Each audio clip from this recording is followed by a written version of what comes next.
Hello, good morning and welcome to the MODUS Super Series. It's day 2 of week 9 and after day 1's action, the table is looking pretty congested with nobody able to pull away from the pack. Chris Murphy alongside me to digest yesterday's action and of course look ahead to today's fixtures. If we firstly recap on yesterday, Murph, it was Danny Laubey who set the standard for the day, but consistency or a lack of consistency was really the key of the evening for everyone, wasn't it? Yeah, absolutely. We saw everybody can beat everybody in this group, and it's going to be really difficult to pick who's going to go through.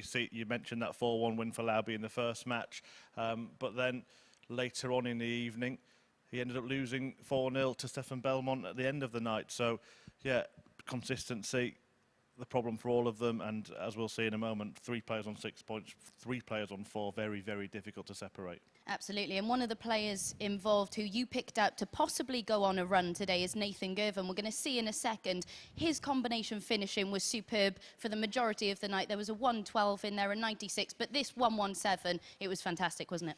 Yeah, what's good about him is he seems to be kind of mature beyond his years, so we see with Laubey, for instance, that he'll throw really quick darts and sometimes not stop when he needs to. In that visit there from Girvin, we saw him re-grip the dart, make sure that he was composed, make sure he took it out, make sure he took care with every single dart, and I think that's a big plus for his game. Absolutely, and we saw it a number of times against Laubey. I know he was defeated in that match, but a few times where he stood back from the oche, just recomposed himself, and maybe that's something that Laubey's going to need to do. Yeah, because he is absolutely rapid, isn't he, Danny Laubey? So, yeah, it's something that he needs to work on, and also a couple of times with the counting as well. He was throwing that fast that he left himself on bogey numbers, for example, because he didn't take that extra little moment to think where he needed to go to make sure he left a finish. So that could be a problem. And in this short format, it is really important.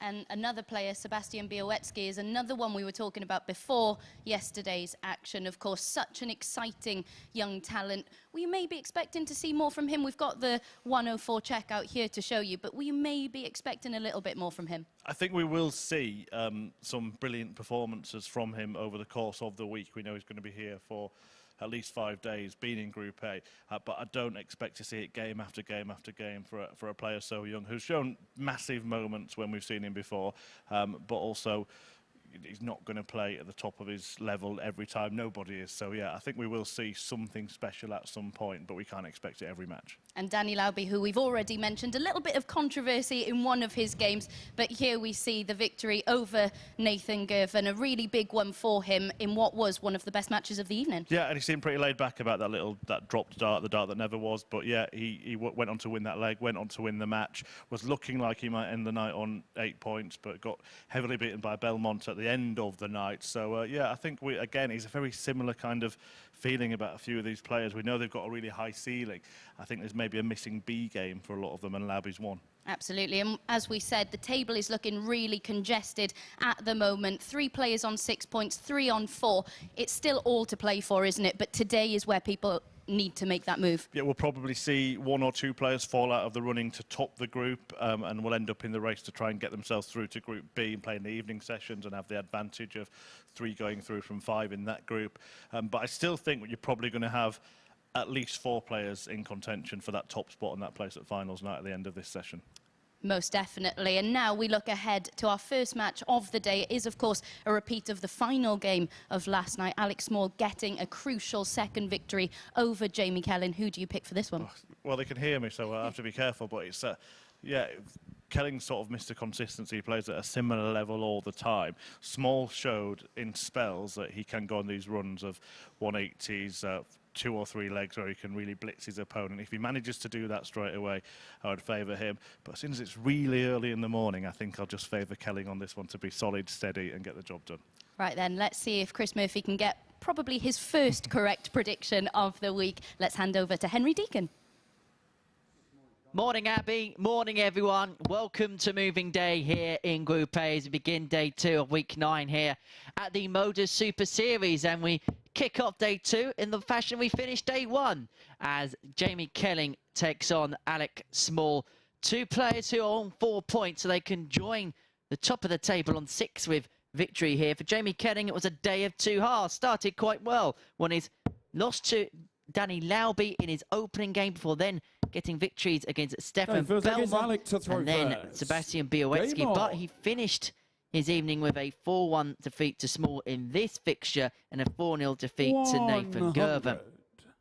For Alec Small, he got himself onto 4 points, courtesy of victory in this final game of yesterday, and his other victory being against Stefan Bellmont himself in a 4-3 decider. Change of referee today. Owen Binks enters the fray, fresh from his exploits in Amsterdam, and entering the commentary box back with me for the second day is Chris Murphy. Chris, a very good morning to you. Morning, Henry. Yeah, looking forward to another day of closely fought darts duels, I think. As I was saying to Abby upstairs, it is going to be difficult to pick between these players based on the evidence we saw last evening. I feel evenly matched is probably the most appropriate way to describe this group. When you look at the statistics from yesterday, they were very difficult to prize apart. Yeah, there are players that we know have the ability to do really special things because they've shown it before, either here at the Super Series or elsewhere.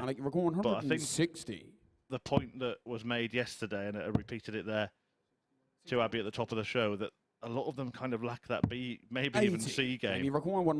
So it could be a group about who wins the real grueling battles rather than who wins the thrilling matches. 100, Alec. Maybe a war of attrition at times. Can Alec Small win the opening battle of the day, win the opening leg of the day? Yes, he can. In 18 darts, gets us underway, leads by a leg to nil. As I mentioned, this was the last game of yesterday, and Alec Small actually played okay in that game. Averaged 90.18, got 2 maximums, 4 out of 10 in the doubles. But Jamie Kelling, and he admitted himself when I had a chat with him this morning, that he just fell off a little bit towards the end of the session yesterday. Yeah, had those moments, didn't he? Particularly in that first match where he was opening with 180s, leg after leg after leg, but didn't manage to keep up that standard. Who can keep up that standard? 100. But it's whether you can put it together for 4 legs, isn't it, in this format? And if you can do that, you'll get yourself a very handsome average, some great statistics, and most importantly, 2 points on the board. Well, Alec Small hit 9 maximums yesterday. That was the most of anyone in the group. And he also hit the highest finish in the group yesterday, a 1-2-4. That was our highest out yesterday. So we haven't seen anything massive in terms of the finishing department as of yet. Maybe that could change here if Kelling decides to go for the ball if he gets the first 2 trebles. Would have been a super spell having hit 99. his first 180 of the day to set it up. But we talk about the importance of the 2 points. At this point, 2 points could move you from bottom to the top of the table, couldn't it? So, Jamie Kelling. Game shot the second Mr. Consistency yesterday. But that kind of makes the matches for him all about his opponent, doesn't it? It kind of makes it like if they play their A game, they'll beat him. But if they don't, he'll beat them. You know you've got to play well to beat Jamie. You know where he's going to be, which can be a double-edged sword as an opponent. 140. If you're playing well, then you'd fancy the job. But if you're just struggling a little bit for confidence, you'll see and know what Jamie can do, and that can lead you into a little bit of dread and a little bit of fear. So far here, he's performing above his mean, way above it. In fact, it's kind of low to mid-80s where he is over most of his matches, and that was borne out yesterday as well across his 5 games. But here, after 2.5 legs, he's in 3 figures. And I know that's early to bring up averages, and it will change dramatically after every visit, but, you know, could be almost halfway there, couldn't he? 60. Well, it's a potential guide as to how he's started the day. Well, Small leaves himself on 156, but Kelling can leave this handy, and it would be for a breaker throw for JK. But only a 60 there opens the door for Small.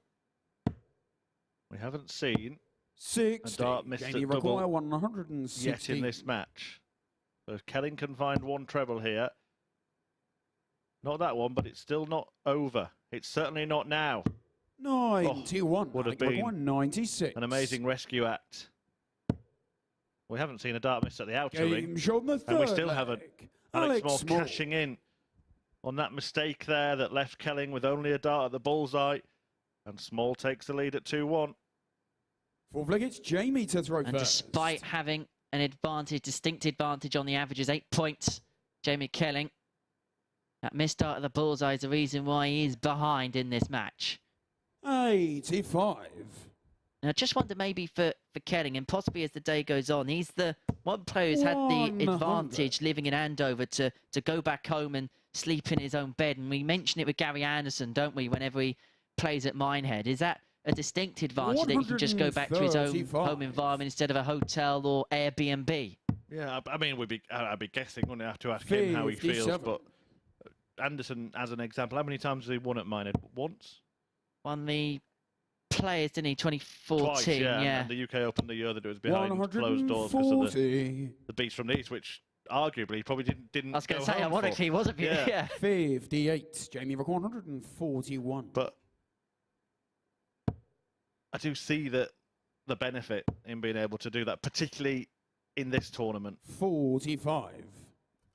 because you're getting up and you're throwing darts quite early in the morning, aren't you, in Group A and Group C? Jamie Rock 196.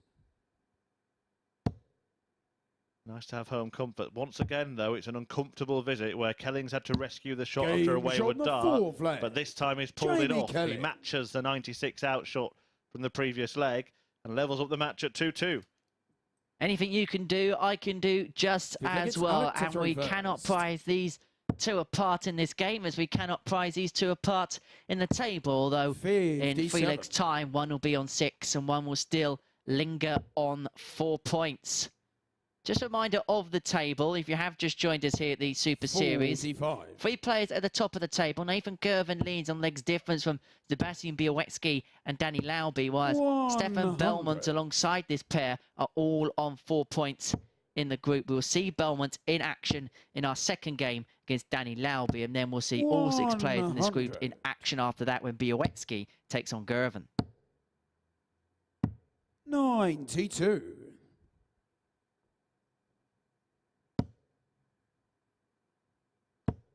All on throw so far in this one. Just that one dart missed at the bull. That was to break for Jamie Kelling. And it could prove to be the difference in this match. Both players are going to be on a finish after a dozen darts. 140. Alec Rock 152. Kelling's is more favourable. Exactly the same shot he missed the bull for. 60. Jamie Rock 160. They're going to be better luck this time for JK. 96. He's already got this before. Double 18. 98. Just the other side this time, and so Small comes back for 92. Yeah, it looked like an absolutely gorgeous line that for Alec Small. He'll be disappointed not to have been able to use it, having missed a couple of darts to break already. Kelling gets more, and this time he takes the chance, gets the crucial break of throw, leads the match, and will throw for an opening win of the morning. Indeed, he will, and you just said that Small had to take advantage of every leg he had the throw. When you consider the scoring department, he's being outscored in every single metric in the ton plus, the ton 40, and the 180 department. 100. He'll be desperate to be here on Saturday night. Going back to your point about him being reasonably local, Henry, we saw the support that Ryan Furness had on Saturday's finals night last week, and he went through to the final after that dramatic darting evening here at the Super Series. The first ever televised 3-way 9-dart shootout that he was involved in, that he hit a 180. And if Kelling gets through, I'm sure he'll bring a few friends and family along. And don't forget, you could be there as well. Tickets available for free from dartshop.tv. Him and now Monk both get through on Saturday. It could be very live in here. Yeah, the demand for tickets may actually end up outweighing the supply. Basically, get in early is what we're saying for a Saturday night at the darts. I can think of a better way to spend my Saturday night, Murph. Absolutely. 59. Jamie, require 143. If you weren't working already, you'd be applying for a ticket yourself, I assume. Yes. Anything for free. 93. Alec, Kelling here has put himself in the perfect position, but another in there. Leaves tops. Game oh, what a shot. The sick flag. When the match Alec was under Small. threat, when Kelling was waiting on 50 to pick up the points in the opener, Alec Small produces an enormous Alec shot. to throw first. And look at how he's starting the final leg. 180. He's flicked the switch. 85. But it's 6 perfect darts as well for Alec Small. Treble 17, treble 17, double 96. top, and then treble 20, treble 20, treble 20.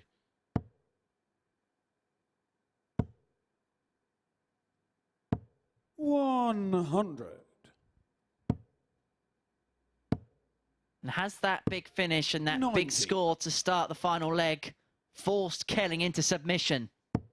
He's 135 after 9. He's going to get 6 at it. And what a turnaround this is, because it looked, to all intents and purposes, that Kelling was going to be the winner. But Alec Small has found something inspired over the last leg and a half. 95. And he's going to come back for tops after 12 in the decider. And he's going to get a go at it. Well, I don't think it's fair on the players that Abby keeps asking me for my predictions, because everything I say, 40. it goes the other way. Although I did say that Small is capable of these little blitzers, and it looks like he's in the midst of one here. Game shot And on it's the one mat. that has taken him to Alec victory, Small. winning the last couple of legs.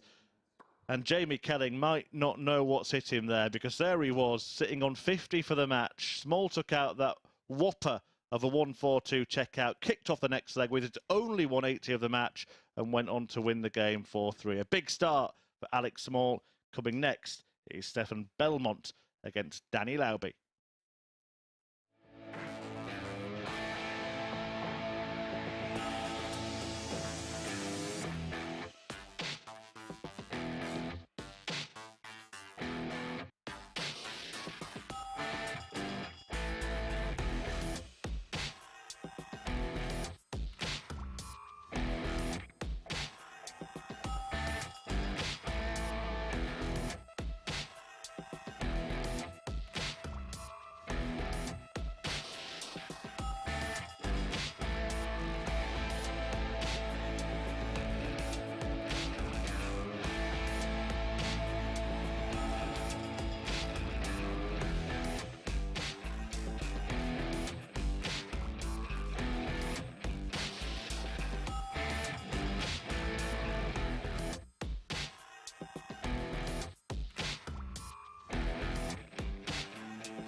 Hello, good morning and welcome back to the live lounge here in Portsmouth. A really intriguing battle to kick off the morning's action. Alec Small with his second successive victory over Jamie Kelling. Some superb finishing from both in that match, but a 1-4-2 finish from the Welshman really turned the tide in that one. That was to win the 6th leg. He then went on to finish in sublime fashion. As you can see, just below 67% on the outer ring from the Welshman in that one. Fantastic stuff to kickstart his day. He's now on to 6 points. As we can see on the table, he joins the likes of Bioetsky, Girvin and Danny Laubey on 6 points. It's still Belmont and Kelling on 4, but it's Belmont against Danny Laubey up next for you. Of course, Belmont was the player who put in his best performance against Danny Laubey last night, winning that one 4-0. Laubey really didn't know what had hit him with the performance that Belmont was able to put in. Let's see then how this one unfolds in the company of Henry Deacon and Chris Murphy. Thanks, Abby. Yes, Danny Laubey has had time to rest, reflect, maybe wake up and realise it wasn't a nightmare, that 4-0 whitewash defeat at the hands of Stefan Bellmont. Probably for me the surprise result of the day. Belmont notoriously early in the opening session, a slow starter, but it was Danny Laubey who wasn't in the races in that one against the Swiss Belly. Challenge 2 winner earlier this year. And the American will be looking for a little bit of revenge and redemption. Will he get it, Henry? It feels like it's Stefan to throw We're first. about to find out. It's a new day, a fresh start for all of these players. And I mentioned yesterday, it was a bit of an up and down day for Danny Laubey. He managed to get himself onto 6 points. That first game yesterday when he took on Kelling and he averaged 96.62 and hit 3 maximums, we thought, well, maybe we're going to see the Danny Laubey that's dominating the CDC circuit, a player that's graced the Ali Pali stage. But he hit 4 maximums in the day, 3 of them coming in that first game. And as the day went on, it was kind of up and down. We saw some indifferent performances, and then we saw him get back to that 90 level for then losing out to Belmont 4-0 in a disappointing performance from his standards. 100. But you get the sense that the way he played and still being on 6 points, there's always a player on day 2 that will make the move to claw his place at the top of the group. Darts like that will help Stefan Bellmont's case, but you think Danny Laubey will be the one that, if he can accelerate his level, could do just that. 77. A dart on the floor for Danny Laubey. Won't go there again. So yesterday, Murph. That one coming out of the board. 41. Belmont making a reasonable start here. Only 41 and 45 in a couple of minutes, but Stefan, you've got 135. kind of made okay by the 180 and 100 he's had as well. 135 after a dozen, starting on the bull. And if he gets a treble 20, I tell you what, he can't miss the bullseye. 99. But he didn't get the treble 20, so to get a chance to go for it, Danny Laubey might end up on the bull himself. 92. He won't, so Belmont will return for double 18 to win his 5th consecutive leg against Laubey. And there it is. Leg. Stefan And it's 5 without reply for the talented American. He's got work to do here in this match, and if he loses this one, it makes things very interesting because 5 of the 6 players will be on 6 points, apart from Jamie Kelling on 4. And then Girvin and Bioetsky would have the opportunity in game 3 to claw their way in front. Now, our good friend and colleague Paul Nicholson is a big connoisseur of dart shirts, and I think that's a great effort from Stefan Bellmont, to be honest. The 60. Swiss flag on his arm, that's a big plus.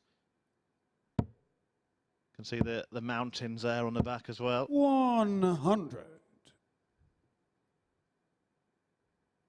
I'm not even going to warrant that with a reply. There's me thinking I was being subtle. 60.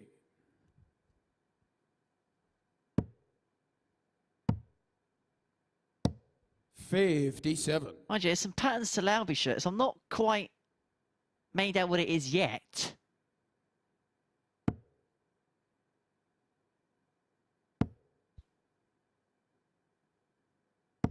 $60.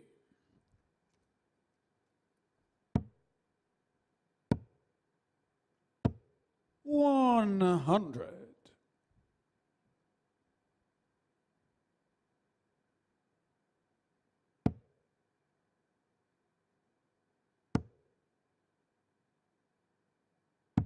$59. Danny Rook, 156. 156 then for Laubey. Oh, what's going on here? 120. It was in and out. Great dart to make sure that he did leave double 18 in the end. If he hits this first start, I'm going to call it a 156 finish. Oh well, doesn't matter anyway. On the second but he does get the 36 in the end, and he does level the match, and he does finally win a leg against Stefan Bellmont. The drought is over. So look at Stefan to throw first. For Danny the drummer.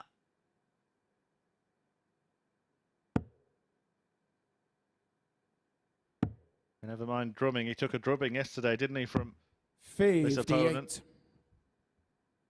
He's just looking... No, I'm no body language expert, but just looks a little bit lethargic at the moment, a little bit displeased with his...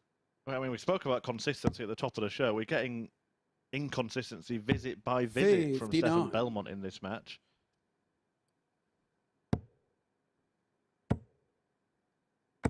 We're seeing some better stuff though from Laubey. The average is now 98.2, but as you say with Belmont, and when you look at his statistics and you look at his year in general, it's very hard at times to kind of work out where he's at. And we mentioned the challenge to Order of Merit. He's 22nd. Sorry, 23rd. Laubey's 22nd in that Order of Merit, but he's won a challenge to event this year. So when he's on it, he's on it. But he just needs to find the bits in and around. Yeah, we mentioned yesterday, didn't we, as well, that he won that Challenge Tour event, but then hasn't gone past the last 32 in any of the events that have followed, and there's been 10 of them. Well, he will go for the 17 segment, but we don't know if he'll go for the bull. Did go for the bull.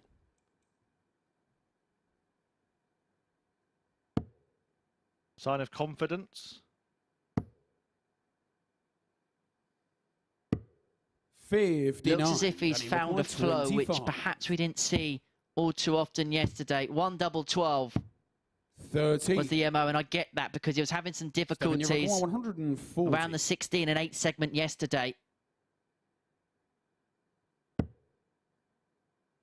Went the Rob Cross route on the 140, went treble 18 first. So Laubey returns for double 6, and this is for a breaker throw, and having lost 5 in succession to Stefan Bellmont. Double 3, would have seen him win 2 in a row.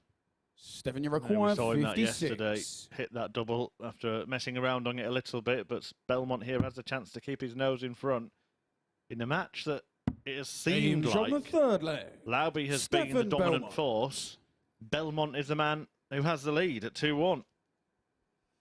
Well, the key difference in this game is the fact that Laubey's only hit 1 from 8 on the doubles. Stefan Bellmont's only had 2 opportunities at the outer ring, and he's taken them both. 60. You see the disparity there in the averages. 3 legs into the game.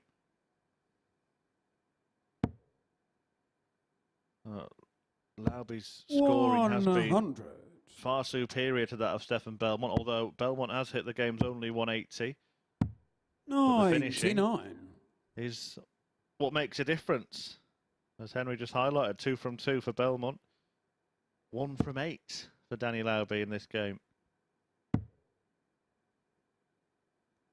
We saw last week from Moreno Blow excellent finishing stats, but it was a scoring that just went missing at times. But you get afforded opportunities and you take them. Sometimes a scoring game doesn't matter as much.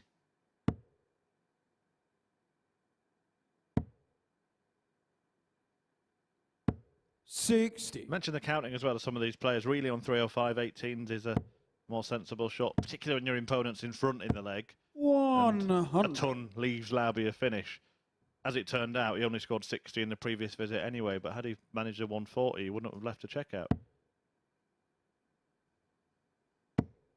Don't give your opponent unnecessary opportunities. 140. There's some way to atone for it if the 161 doesn't go. It may still do. Having said that, Henry, 82. maybe the last dart there should have been bullseye 25 as well. 105. He'd be on a 2-darter now, rather than a 3.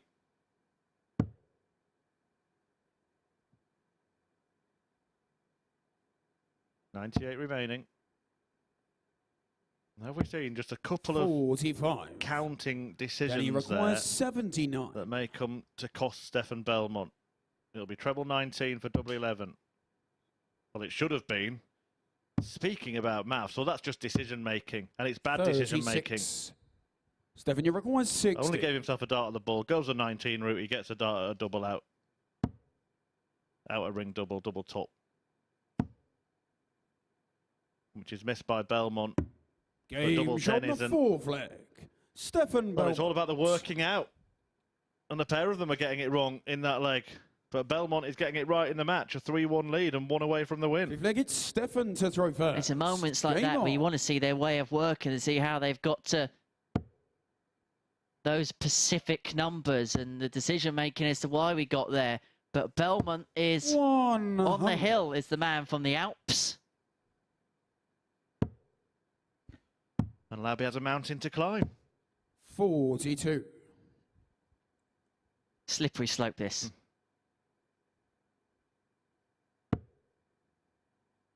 But yeah, I think it might be worth at some point getting, you know, someone with more 140. expertise than me, maybe Chris Mason or Paul Nicholson, just to talk through some of these shots, because it is such an important aspect of the game. 96.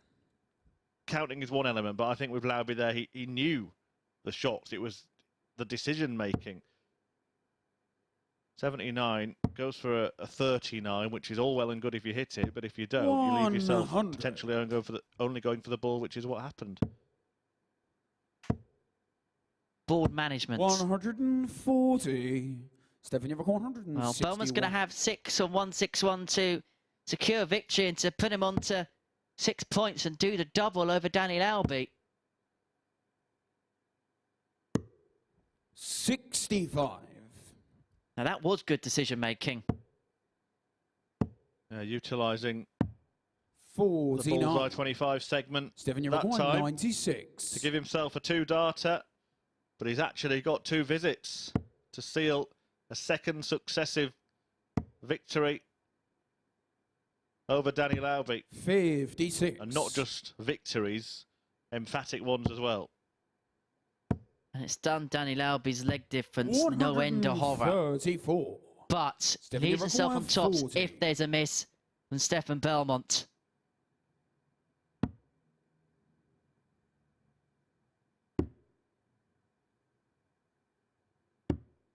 And there is. And Laubey returns, and this could be a turning point.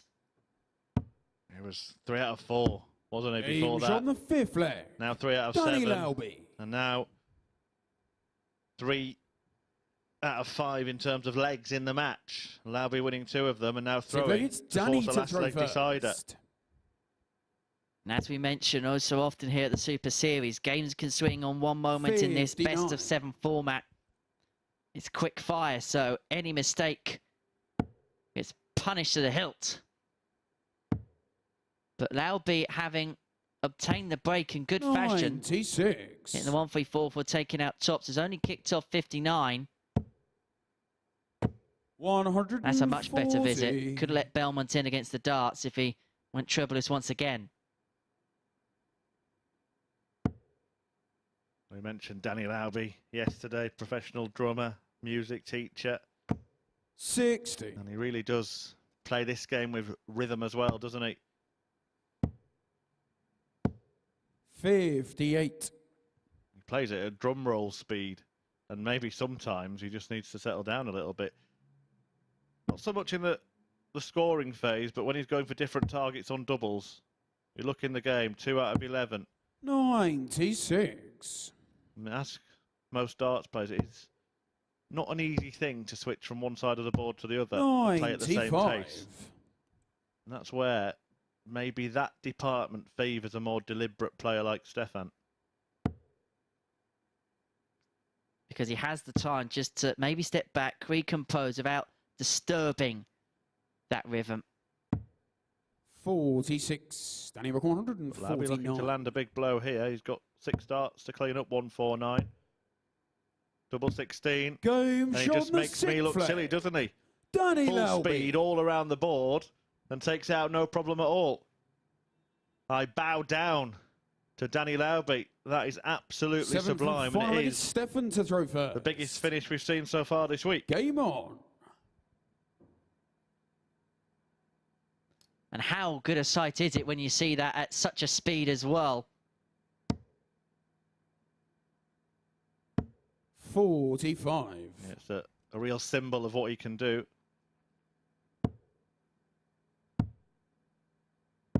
93.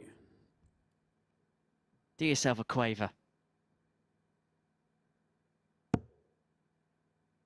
If you can't compete, Henry, don't try. 43. But in the end, it's come down to this sudden death leg, effectively. 57. Just as we saw in the first match of the morning. Is that going to be today's pattern? Well, we saw it a number of times yesterday. And to be fair, we only saw a couple of 4-0s amongst our action on Monday evening here at the Super Series. We saw 5 last leg deciders yesterday. We're already into our second today. 97. Might have to order lunch in at this rate, Murph. Well, if you're offering. You'll make up for the lack of coffee. 41. Well, that's a slip from Belmont, and now Laubey has got the chance to pull away. And look at that. 180. The treble 20 hit with the rhythm sticks of Danny Laubey. And it has been the timing of Laubey. The 1-3-4 to make it 3-2, and now his first maximum of the match. 100. And he to put him 74. within a couple of darts and seeing a comeback win. Oh, slip. Doesn't have to go the bull route here, with Belmont not on 34. any kind of outshot, so he leaves himself tops when he comes back. And you made the point about that 180, the only one in the match for Laubey. That's exactly what Alec Small did in the last leg against Jamie Kelling as well. 180. Danny Rock 40. And Belmont does exactly the same, but it might be in vain. Double 5. No score. And that's a wide. And Belmont returns for 45. 45. To seal a 4-3 victory in a topsy-turvy match. See, I should have made that point about chasing around doubles before that visit, because that was a real mess.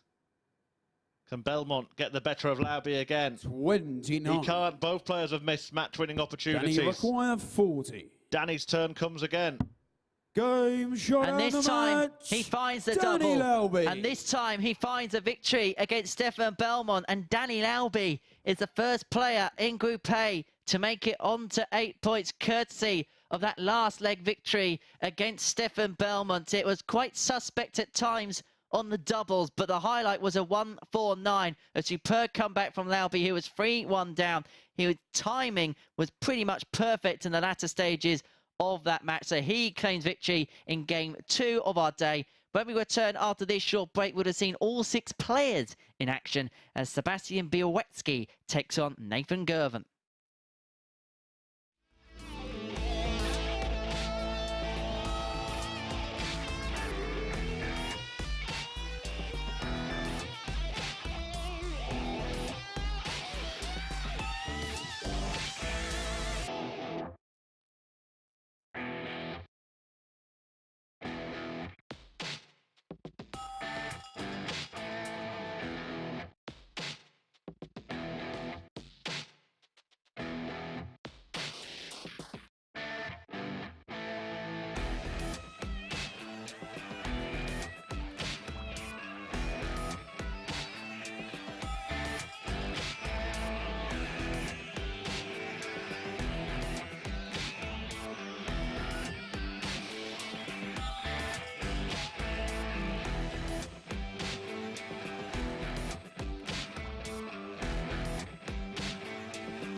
welcome back to the MODUS Super Series. Well, we've just witnessed Danny Laubey come through a last leg decider to get the better of Stefan Bellmont. There you can see, and it really was a topsy-turvy encounter. Belmont racing into an early lead, making the most of his opportunities at the back end of legs, despite Laubey's superior scoring for much of that. And as you could just see there, Danny Laubey's 149 finish, the biggest of the week so far, and that really kick-started the Americans' comeback. And from there, he looked the better player. Both missed match starts, but it was Laubey who was able to get over the line and become the first player to move on to 8 points in the league table. And we're going to take a little look at that now. There you can see confirmation of that, and it's Nathan Girvin who's got the opportunity in this one if he can get the win over Bioetsky. Of course, that is our next match. One of the two will join Laubey on 8 points. That is our next match, and it was probably the closest match of the evening last night when these two met. It was Girvin who came out the 4-3 winner with some fantastic finishing from both in that, but it was Girvin who got the better in that one. Let's see then how this one unfolds in the company of Henry Deacon and first Chris Murphy. Thanks, Abby. Yes, a battle between two players who promise so much. And maybe we will see the best of them this week, maybe even in this match. A pair of them, as Abby alluded to, met yesterday. Bioetsky averaged more than Nathan Girvan, despite defeat in that one, an average of 93.33, but went down 4-3 after Girvan posted some very, very healthy finishing stats. 4 out of 6, in fact, on his doubles, including a 74 checkout. So the Polish player will look to put it right here. The 18-year-old takes on the 19-year-old from Scotland, twice at... Okay, first leg, it's Sebastian to throw first. Game on. In World Youth events. A man who's hit a 9-darter on the Pro Tour as well. And it does have the potential, if both these players get going, Henry, to be a brilliant game. Absolutely. And you get the sense that on day 2, one of these two men could be the man that makes the move up the table. And one of them will be on 8 points alongside Laubey with victory here. And then the cracks in the group begin to become apparent. 81. With a couple of players in the back on 6, and then you'd have Belmont and Kelling on 4, and they'd already be 2 games behind in effect. 140. Even at this early juncture, that's a lot of ground to make up when it's only top spot that secures your place at finals night on Saturday. 100.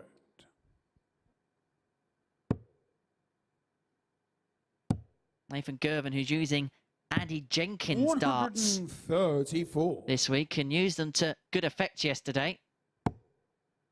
I know Rocky is tuning in, so good morning to you, Andy. 96.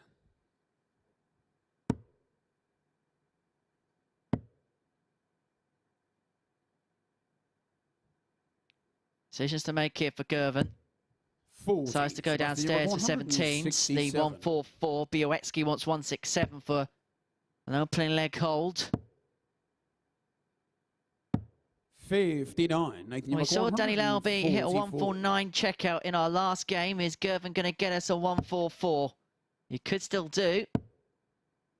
Oh, that would have left double 12. He could have got about half an inch the other side. Yeah, just the wrong side of the wire. 90. Allows Bioetsky a look at this 108. Has to try and navigate his way past that, looking at the green bit. Went for the right part of it, the only available part of it, but could not quite manage to find it. So probably will be broken in leg 1. Double 10 for that to happen. Again, we see that little step back from Nathan Girvan that he was so adept at yesterday. Keeps his composure, resets, refocuses, re-aims, and takes the lead in the match, 1-0. And crucially, a break as well against Bioetsky. Game on. As you mentioned, his composure is something perhaps above his years. I think he's only 19, but he's been on our screens for a long time. As you say, twice to run him up in the BDO youth event.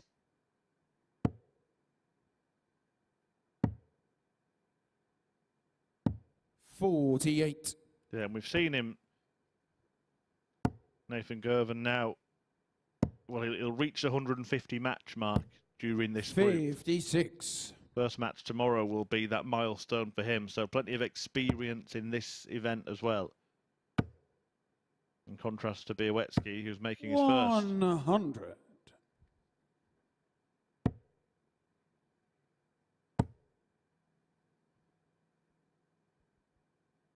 180. And putting the Jenkins darts to good use. Bioetsy's just got to be a little bit careful here.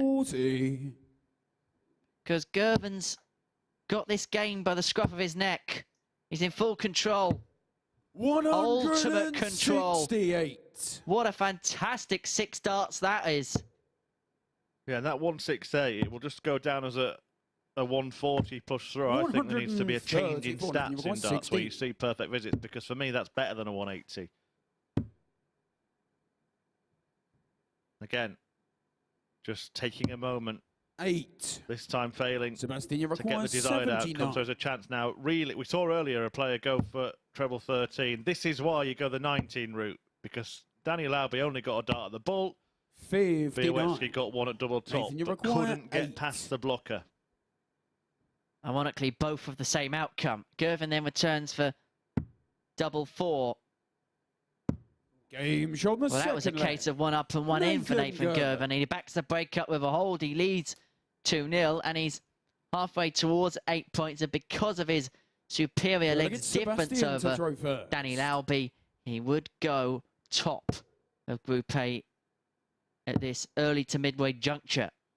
You look at the averages in this match, there's nothing in them. Going into that leg, there was 1 point between the pair in averages. But the reason that Girvan 80 is at the same average is because he's had so many more darts at double. 6 more darts at double in total compared to the 1 that Bioetsky's had in the opening 2 legs.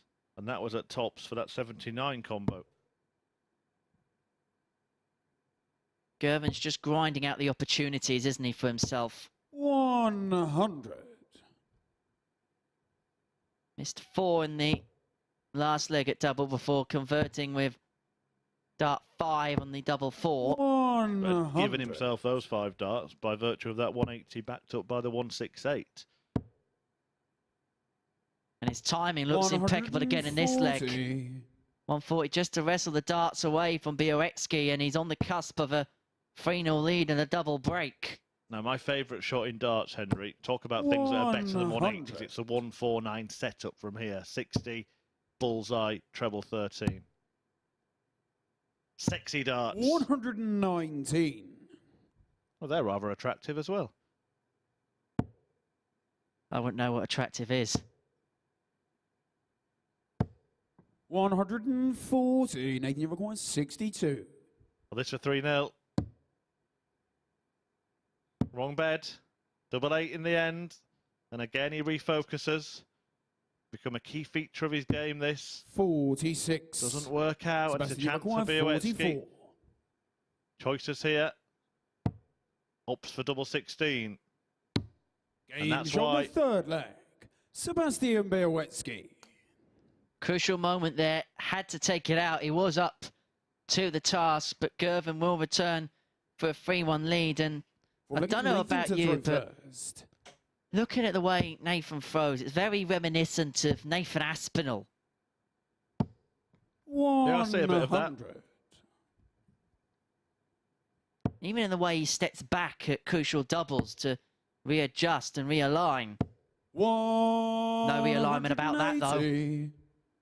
Maybe there'll be a realignment in the scoreline, because that is an opening maximum from Sebastian Bioetsky, a man who's produced perfection before. Did it at the UK Open a couple of years ago. Not the year that he actually reached the quarterfinals. That was just a little signal of what he could do. Here's that 305 again. And we do see Girvan getting the sums right. 98. Had he found a second treble, he would have been on a finish. Got to the quarterfinal as a Riley's qualifier in the UK Open. Only 100. Barry Lynn in the past had previously done it. Yeah, there have been a few famous amateur qualifiers. Rob Cross springs to mind. Sebastian, you require 84. 14 segment. And the ball. 59. Same equation. Nathan, you require for Nathan 84. Girvin. Darting touche. But he gets the treble for double 11, and he gets the double, and he leads 3-1 against Bioetsky. And he's a leg away from becoming the table topper on legs difference. Early on here on Tuesday, we call this moving day. Is Girvan the one to make his move? Well, he set his stall out right from the get-go. Quite often in these Group A's, Henry, you've commentated enough of them now, and I'm sure watched enough of them before you joined us here at the Super Series. Quite often a player will be sitting pretty after the second day of action. I don't see that happening in this group. I said at the top of the show to Abby, I think we might lose a couple of players from the running, realistically. But I think we'll have at least 4 fighting it out for top spot come tomorrow. You'd imagine it's probably going to be 2 to 4 points separating the top 4, maybe nothing more than that. Because ultimately, when you look at the results from yesterday, they just basically cancelled each other out. And it feels like you're going to get a similar feeling today. This match is picking up as it goes on. Both players are now averaging more than 90.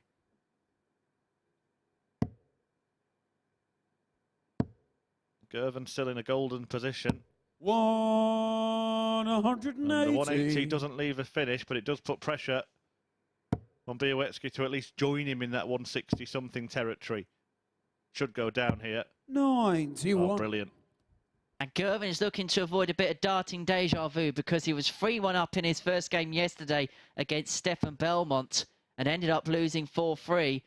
But it looks as if from this juncture he is going to reverse those fortunes as he leads himself 68 after 12, unless Bioetsky can go swimming in the darting sea with the big fish. We had a big finish in each of the first 2 matches. The highest was 124 yesterday, but we've had 142 and 149. A simple 68 would get the job done here for the Scottish teenager. 48. But he can't quite find it, so maybe this is the big finish. Maybe this is a big moment for Bioetsky. Treble 20 will leave him the ball. 80. Nathan, you require 20. And so Girvin returns for double 10. To top the group, and it is as good a start to the day as it can get for Nathan Girvin. An average of 92 plus and a 4-1 victory against Sebastian Bioetsky. Important as well because it keeps the poll on 6 points. 2 maximums to Girvin's name, 4 from 11 on the doubles, a high out of 84. Victory for Nathan Girvin. We enter round 2 of fixtures for our Tuesday here at the Super Series after this short break. We're going to see Danny Laubey, who can get himself onto double figures if he can get a victory against Alec Small, who could join the party on 8 points.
Hello and welcome back to the MODUS Super Series at the Live Lounge here in Portsmouth, where we've just seen Nathan Girvan get off the mark this morning with a 4-1 victory over Sebastian Bioetsky. As you can see there, a really controlled performance from the young Scotsman, again showing that aggression and the maturity that we were talking about at the top of the show. A 92 average for him there, 4 out of 11 on the doubles. As for the Polish youngster, well, he missed 24 darts at double in his last 2 matches last night. He just had the 3 chances at the outer ring, taking one of them, but he really didn't get going. It was a bit of an improvement on last night for him, but he was just blown out of the water by the young Scotsman. Next up for you, 2 men who've got off to winning starts this morning in Alec Small and Danny Laubey, both of them producing big finishes in their opening matches. A 1-4-9 from Danny Laubey in his opening match and a 1-4-2, of course, from the Welshman. It's going to be a really intriguing battle, this one, with Alec Small showing glimpses of the scoring power that he possesses. Can he do it again against a Danny Laubey who's yet to show his A-game at the Super Series? Let's find out how this one pans out in the company of Henry Deacon and Chris Murphy. Thanks, Abby. Yes, both players with those big finishers and big starts to the day. Big victories despite the small margin of them. 4-3 successes for both Small and Laubey in their opening affairs. One of them will double up. Would it be the 29-year-old American ace, twice a participant in the PDC World Championship? Or will the recent champion of champions winner get the better of Laubey in this one? It was Laubey who won the game yesterday by 4 legs to 2. That was his penultimate match of the day. Small signed off with a victory, so he's on a little bit of a winning run now. And this is where moving day comes into the fore now, doesn't it? When we enter round 2 and round 3 of the day. Laubey can get himself onto 10 points. I'd open up a 4-point gap on Small, but victory here for the Welsh would mean 3 players all clamoured onto 8 points. And Bioetsky would then also be able to join the party if he could get victory against Belmont in the next game. All gets incredibly interesting 64 at this juncture. And for Belmont and Kelling, this round of fixtures, and we'll talk about it a bit more when they are in action, because Laubey hits a max leave 67 after 12. This round is absolutely crucial if they don't want to get cut adrift from the rest. And that's what it's all about today, isn't it? Keeping yourself in contention going into the final day of Group 8. Treble 9 for tops. 57. Rarely seen route that, but a more than acceptable one. 21 scored. Could go double-double here. Well, opted against it early in the match. I think if it was the last leg decider, he might have had to go that way. Double 2. Gets there in the end. That could have got a little bit dicey for Danny. If he missed that, Alec Small, who was out the leg for large swaves up until the 140, could have snatched it. 41. Laubey gets over the line in 18. Both speedsters, this pair as well, and 61. They both play to the peak of their powers. I think we could start seeing the potential for a record-breaking time in a match here at the Super Series. 100. If a player was to win 4-0 with a fantastic performance and the other one wasn't so far behind, the fastest match we've seen so far is Graham Usher against Gavin Carling in phase 4 when we were still in Southampton, and he beat him in one of 3 matches that was completed in less than 6 minutes of playing time. In fact, Usher's done that twice. Did the same to Andy Jenkins as well. The other one, Chaz Barstow over Kevin Burness last year. If I remember rightly, those 2 games against Andy Jenkins were in successive days. 120. 56. It looks as if Alec Small was going to level us up here in next to no time at all. 100. Alec requires 64. We're going to head down to the southwest region of the board. Another one of them for the requisite double. And he required 94. Laubey's back for 94. Gambles on the treble, Game and the shot gamble pays off. leg. Danny Laubey. High rolling from the American. 94 checkout to double his advantage in this one. So look, it's Danny to throw first. But interesting, again, it was a leg that really Small dominated up until that last part. Had those, or the dart to win it. Couldn't take it. Laubey took full advantage and looks to have stolen the initiative here in the third. I'll tell you what, he's come out the traps today, hasn't he, Danny Laubey? Started really well in his first game. Missed doubles kind of brought the average down to 86.3, so scoring average probably around 95, all told. Just looking at the times of throw, on average it's taking Alec Small 6 seconds from when Laubey 121. retrieves his darts to throwing all three of his, and Laubey 7 seconds.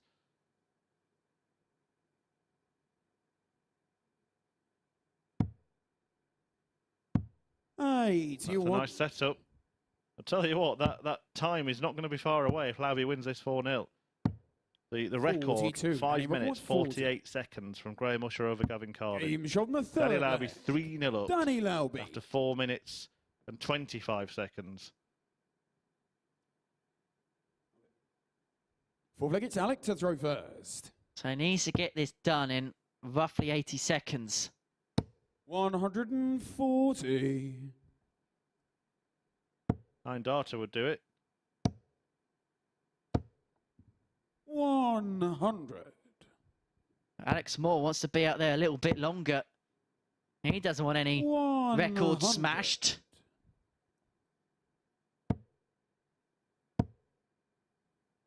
$140. I suppose Laubey's used to broken records, isn't he, in his time as a drummer? 91. I'm not sure about broken ones. Oh, this is a great visit. Puts the pressure on this.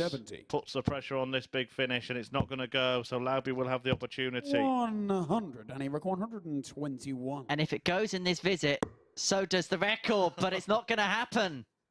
Well, it's not the first time that Danny Laubey's suffered a dart on the floor. And the time has passed. 77. Alec requires 70.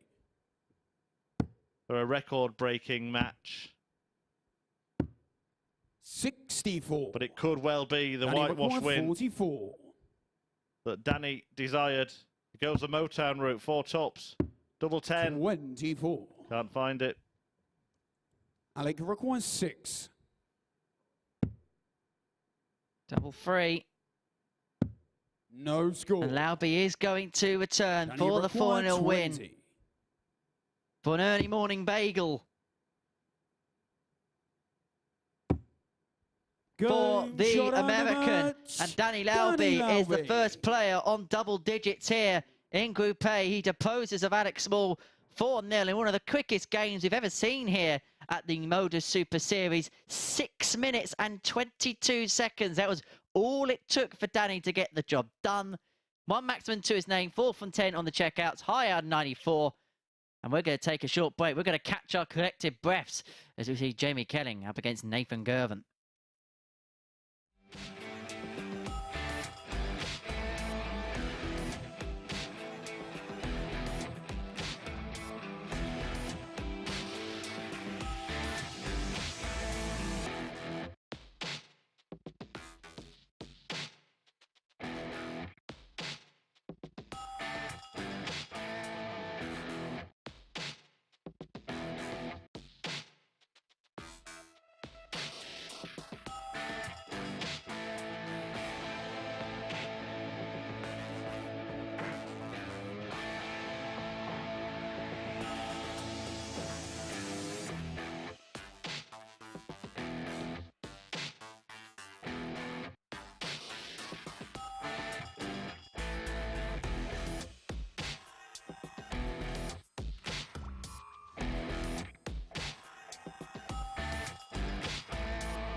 Hello, good morning and welcome back to the live lounge here in Portsmouth, where we've just witnessed our first whitewash of the morning, Danny Laubey inflicting it on Welshman Alec Small. And we can take a little look at the stats from that one. A really fast-paced match, both players settling really nicely into their rhythm, but it was Danny Laubey who was the more clinical at the back end of legs. 40% checkout success there from the American. Alec Small missing all 5 of his attempts at the outer ring. Both doing very well in the scoring phase, though. We'll take a little look at the league table because Danny Laubey has become the first player into double figures in the league table. There you can see it. He's on 10 points. Nathan Girvin has the opportunity in the next match to join him. He's currently on 8 points. And then Jamie Kelling there, one of 2 players on 4 points. So the next match then, Kelling looking to get back to winning ways. Of course, he was beaten in a last leg decider in the opening match of the morning. Girvin clinical in his first match of the morning. So let's see how this one unfolds in the company of Henry Deacon and Chris Murphy. Yes, thanks, Abby. And Girvan also clinical when he crushed Kelling yesterday. A 4-0 whitewash win for the Scotsman in a bit of a disastrous end to the evening session for Jamie Kelling, and it's been followed by another defeat against Small. Will it be another defeat against Girvan as well? We'll find out. But for me, Girvan the favourite in this game. Most definitely so, but this is a vital game for Jamie Kelling. If he loses this one, he could become detached from those at the top of Group A. So Nathan Girvin, he can join Laubey on 10 points for a victory in this one. Game on. Laubey's beginning to make his move on day 2. Can Girvin join him? 100. Yeah, bigger match for Kelling, as Henry's just alluded to, than it is for Nathan Girvin. If JK loses this, he'll be going deeper underground 44. in terms of the Super Series Group A table. And the thing is, you look at that first game, it's Alec Small. 60. Really, he should have got over the line in that, if we're being brutally honest. Yeah, I think that is fair to say.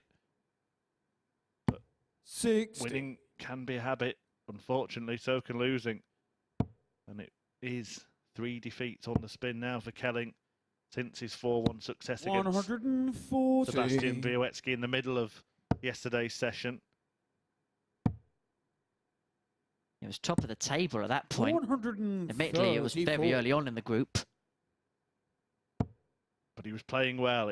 We did say yesterday that Jamie Kelling simply has to win the matches in which he plays well. And he played well in that first match for long spells of it and didn't get over the line. And that could prove to be very costly. He's playing well at the start of this match. 57, Jamie, 141. He's got 6 and 141. May only need the 3. If he could have got the job of 19, it would have given him a dart at double 12. But he leaves himself 52, so he should get 2. Most likely at double 16. You know what will happen there? He'll go single 12. 180, oh, look at Jamie, that. 52. The dead cat maximum that from Nathan Girvin, leaving 26. The only reason he stayed there Aim shot in the first was to try and put off Jamie his opponent. Well, he hasn't put him off, because he knew he'd get the big call from our referee Owen Binks for the 180. It proved to be Nathan to throw first. in vain in the end, but it might just spark Nathan Girvin to his brilliant best levels. Even though Kelling converted, it just sends out a signal to him that Girvin's not out of this match at any point, not out of a leg at any point. And to be fair, 41. under the sort of pressure he's under now, Kelling, having lost a few matches, that took a bit of composure. Absolutely. Here he comes again, though. 180. A barrage of brilliance from Nathan Girvin. Last 3 visits, 180, 140, 60. 180. That is 8 out of 9 darts that have found the treble 20. 60. And he's miles away in this leg. Jamie Kelling is going to pull it back a little bit, but Girvin's still going to have 6 from the 1-2-1. Then with Kelling not on a finish, he went 25 first to then come back up for 96. 105. And that's an excellent last up when you consider that a lot of the bed would have been blocked. It's that composure, isn't it? And for a player throwing at that speed, 54. Nathan, you've got 60. Excellent composure. I do Game like shot your the second leg. comparison Nathan Girvin. to the other Nathan Aspinall, the player at the top of this game. Very, very similar in style. Looks pretty similar in mentality as well. He can get fired up at times. We saw him a few times yesterday get that little bit of anger that seemed to elevate him to another level. And that sort of thing in sports, a double-edged sword. You've got to channel it in the right way. Certainly doing so here. I mean, the average 104 will tumble down to 102 as a consequence of that slip into the 1, but 2 maxes to his name. And I think sometimes if you can do it right, you can just get a bit frustrated with yourself and channel it in the right way, it can work. It's when you overdo it. And we do see it with those sorts of players. They have to fire themselves in an angry way. You can get yourself too fired up and it goes the other way and you actually put yourself off. I think it also depends on the kind of throw you have. If you've got a sort of hard throw anyway, then it can force you to throw the darts as you throw them best. But if you've got one of those kind of relaxed lobs, then anger's probably going to alter your throw too much, where the mental can affect the technical. Exactly. I mean, it wouldn't work for a Steve Beaton throw, say, for example. I don't think Steve Beaton's ever been angry.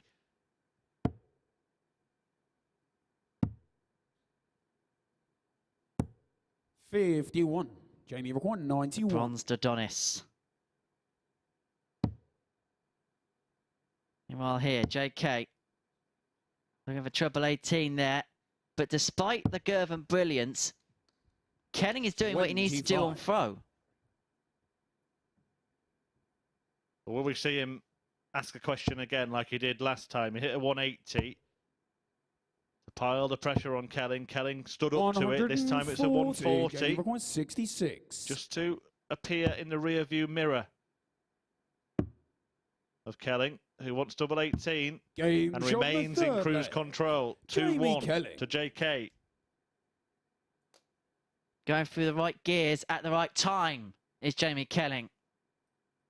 It's Nathan to throw. Girvin's going to have to find some kind of turbo charge from here. Well, there's a 15-point gap in the averages, but it's a player losing the match that is better in that department. Just shows your point about timing. Despite that superior scoring, Girvin has still only had 1 dart at double. 100. If I gave you a blank page with the statistics in this game without knowing what the legs 1 department was, you'd say Nathan Girvin was well clear. It's not the way it works in this sport. Averages, 45. Statistics are only a guide. The only really important one is the legs 1 column. 140. I think we're just seeing a little bit of the Girvan grit, I'm going to call it, that little bit of anger that he needs to spark himself into life. You could just see when he released the 2nd and 3rd dart there, the bit of poise, bit of purpose. But again, it's all about the darts, all about the throw in leg 4. 47. It's going to get 6 from 56 to level up at 2 apiece.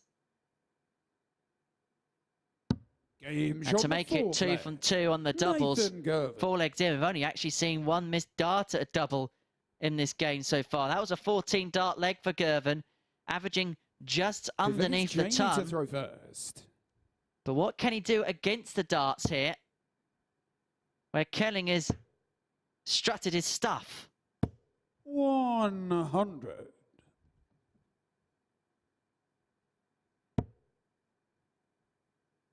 You mentioned that Scottish grit. He does 100. hail from near the Granite City, doesn't he, Nathan Girvin? Lives pretty close to Aberdeen. 70. I believe we heard yesterday that he supports Aberdeen as well. Don't tell Alan Suter that. 66. Big Arbroath fan is Suits. Yeah, a product of the Alan Suter Academy. What a great ambassador for the game he is, Alan Suter. Had that fabulous run at the World Championship, 100. PDC Newcomer of the Year.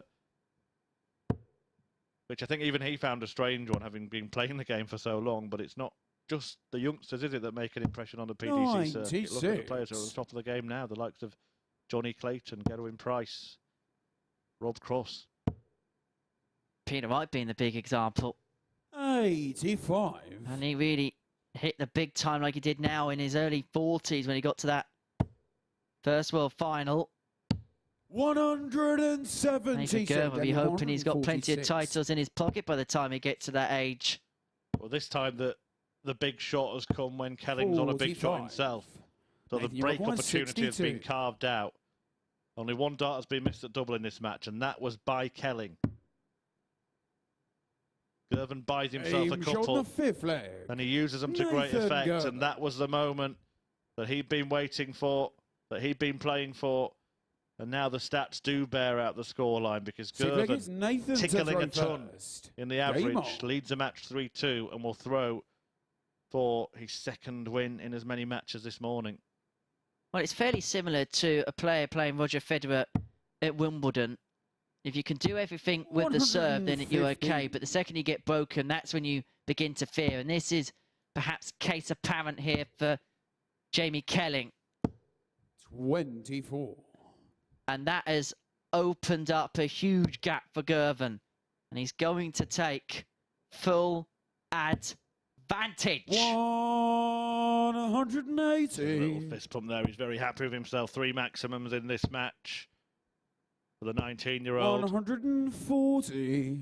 Kelling, he's in danger of finding himself cut adrift, but it's Laubey and Girvan that are making their moves this morning. 136. We are on course to see the best performance that we have in this group so far.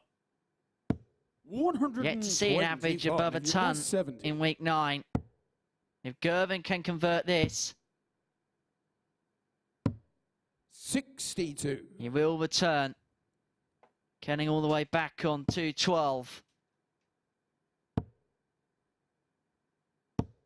135. Nathan, you're to complete a superb victory. The performance of the week thus far.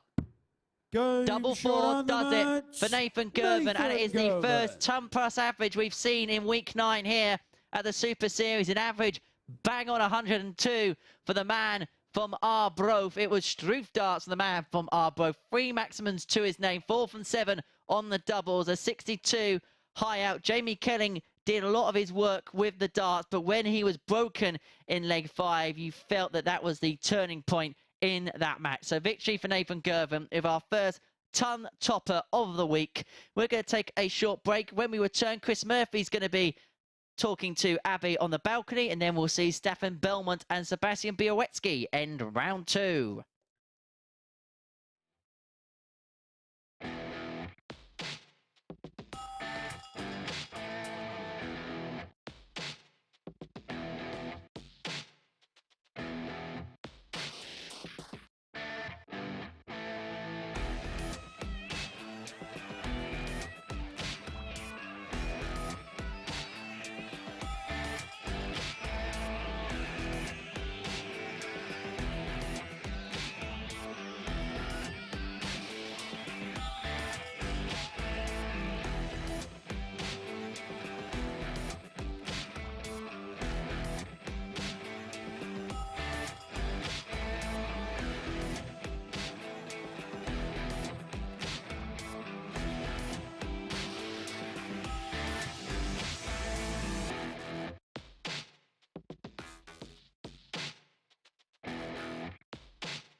Hello and welcome back to the MODUS Super Series, where we've just seen our first ton-topping average of the week from Nathan Girvin. There you can see a 102 average from the Scotsman. Murph, a really impressive display from him. And as you said in comms, it's him and Laubey making strides, isn't it, this morning? Yeah, they've really stood up, the pair of them, and kind of set the standard, laid down their markers as the two to beat in this group. And I think, you know, we expected it from the pair of them.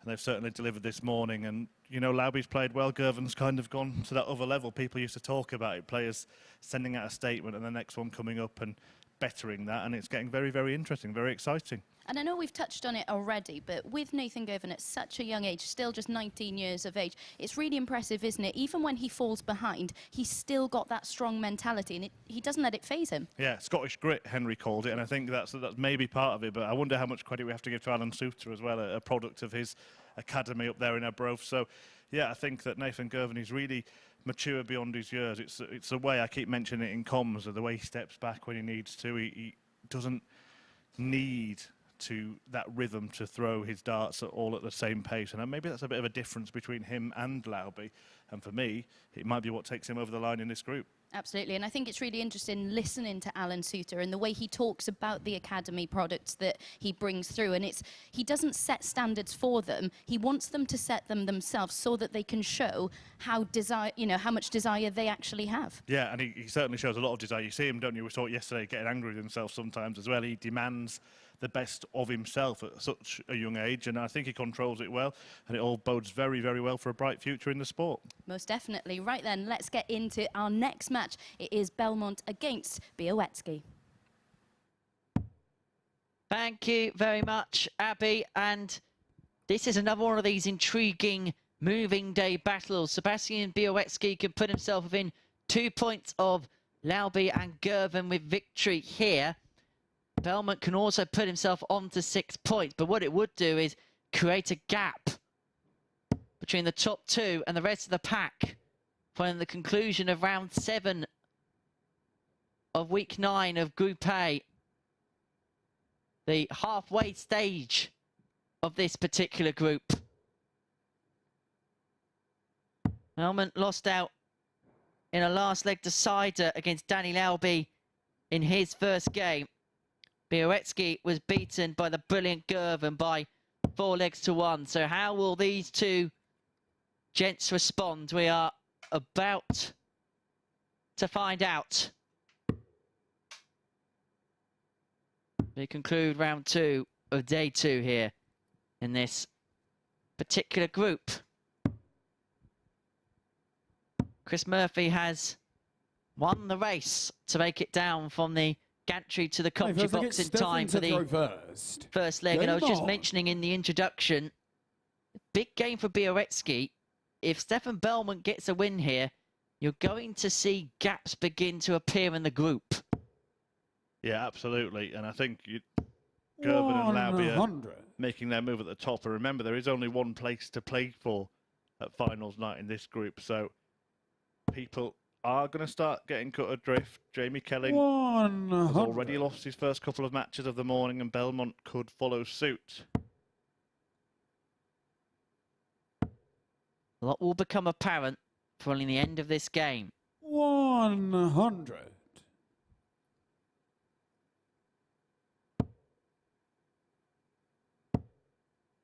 Looking forward to the next one, Girvan Laubey. 41. Top of the table tussle. That really could determine who is favourite to progress at the end of tomorrow. The winner advancing straight through to finals night, just as Andy 80. Hamilton did last week, having 2 days off and coming back fresh, rested and ready on Saturday in front of the live crowd. And if you want to be in that live crowd, 60. do visit dartshop.tv and apply for your free tickets. Yes, you did not hear me wrong. They are free of charge. 60. I wonder whether the 2 days off out of all the players would suit Laubey. I know he's been in the country for about a week or so now, but possibly with jet lag and things like that, maybe as much rest time as possible would suit him. Yeah, possibly. I think any player would rather be safely through than having to come back. I know Conor Heenan was looking like topping Group A 45. last week. It turned out that he blitzed through Group B and hit a 9-darter in the process. Also, 115 average in one of his matches as well. 116 will be the number for Belmont when he returns, and he'll be under some pressure.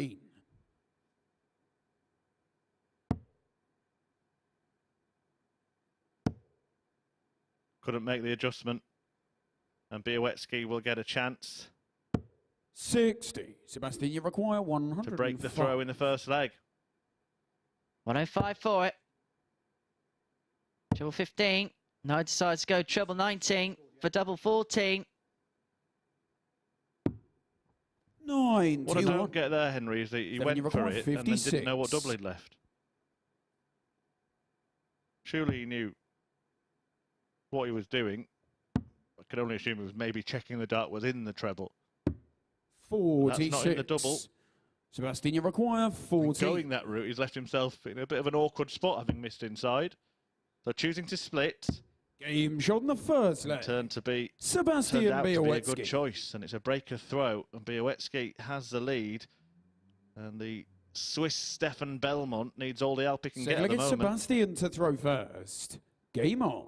And even though we got the right outcome, for me, Sebastian went the wrong way about it. As you say, Edward hits a max there, so perfect start to leg 2. Yeah, but the double 14, the breakdown's not great, and most players will tend to go treble 15 tops in that scenario. And I think the way that Sebastian's darts go in, the tops is a better double for him than the double 14 if he misses. Yeah, and it's mixed down 3 times rather than 59. just the once, tops 10s and 5s. Obviously, not a fan of double 7. He chose to split, didn't he? When he came back, but he's in a very good spot in this match and in this leg. 100. Just 1 point behind, but he has the advantage of throw. And we're starting to see better stuff, I think, as this group has gone on. And it's interesting, actually, because we pondered at the start of yesterday evening whether actually playing at 6 o'clock last night would suit the players. It's a more usual time, particularly those who are debuting in the tournament. That hasn't been the case, has it? We've seen better stuff this morning than we did last night. 164. I suppose you could also put into play that the debutants have had a night here already, so they'll be more acclimatised to this environment. Bialecki wasn't even going to consider going for the finish, and that was the right play because he leaves double 12 after 12. But they've all had now a night to settle into this tournament, this process, and maybe for the debutants, coming straight back the next morning might be the best thing because they just go straight into the cycle once again. As Bioetsky wants double 12 for 2-0. Game shot in the second. And there it goes, 2-0 to Bioetsky. He's halfway towards the finishing line, halfway towards 8 points. And a crucial win for him, just to keep tabs with the 2 at the top, considering that they play in the next match. One will get on to 12. But he'll just keep himself handy, just 4 points behind whoever does do that. 100. Because if you lose this one, they'll be potentially 6 points behind at this stage. Could be a big bridge to gap. 140. Yeah, it is the last match of the 7th round of games in this group. So around the halfway stage of the group. Really well-timed, well-positioned game, that, isn't it, for a tussle between the top 2.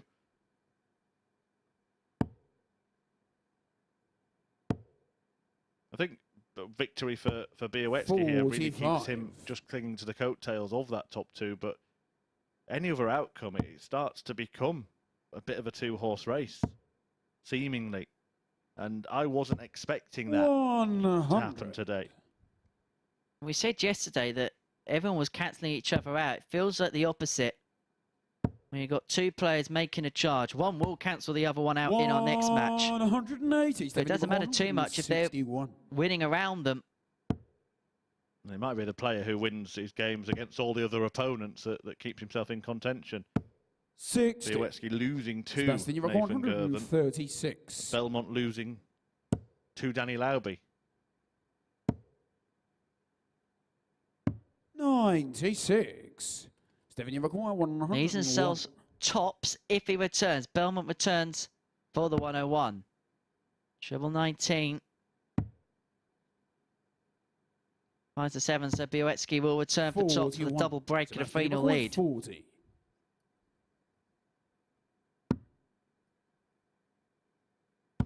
Game on the third. He's on easy street at the moment. Sebastian Bioetsky. Sebastian Bioetsky.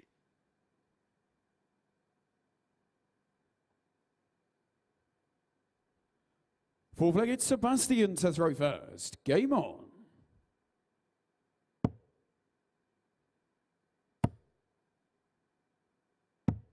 That's a good start as well to what he hopes is the last leg of the match.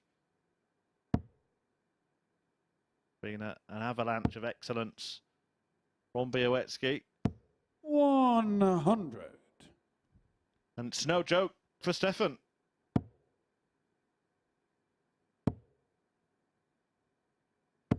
$85. Sorry, I better stop now, Henry, with the cheesy Swiss puns. But it's the pole that's on a roll right now. Come on, Henry, join in, join in. I'm just going to sit in the corner and just... Henry Deacon, speechless. 59. Never heard of it. Some people want more of it.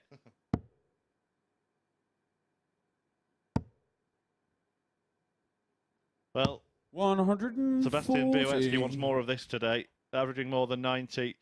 3-0 to the good. Even Belmont on 1-2-1 here. I'd favour Bioetsky to win the leg.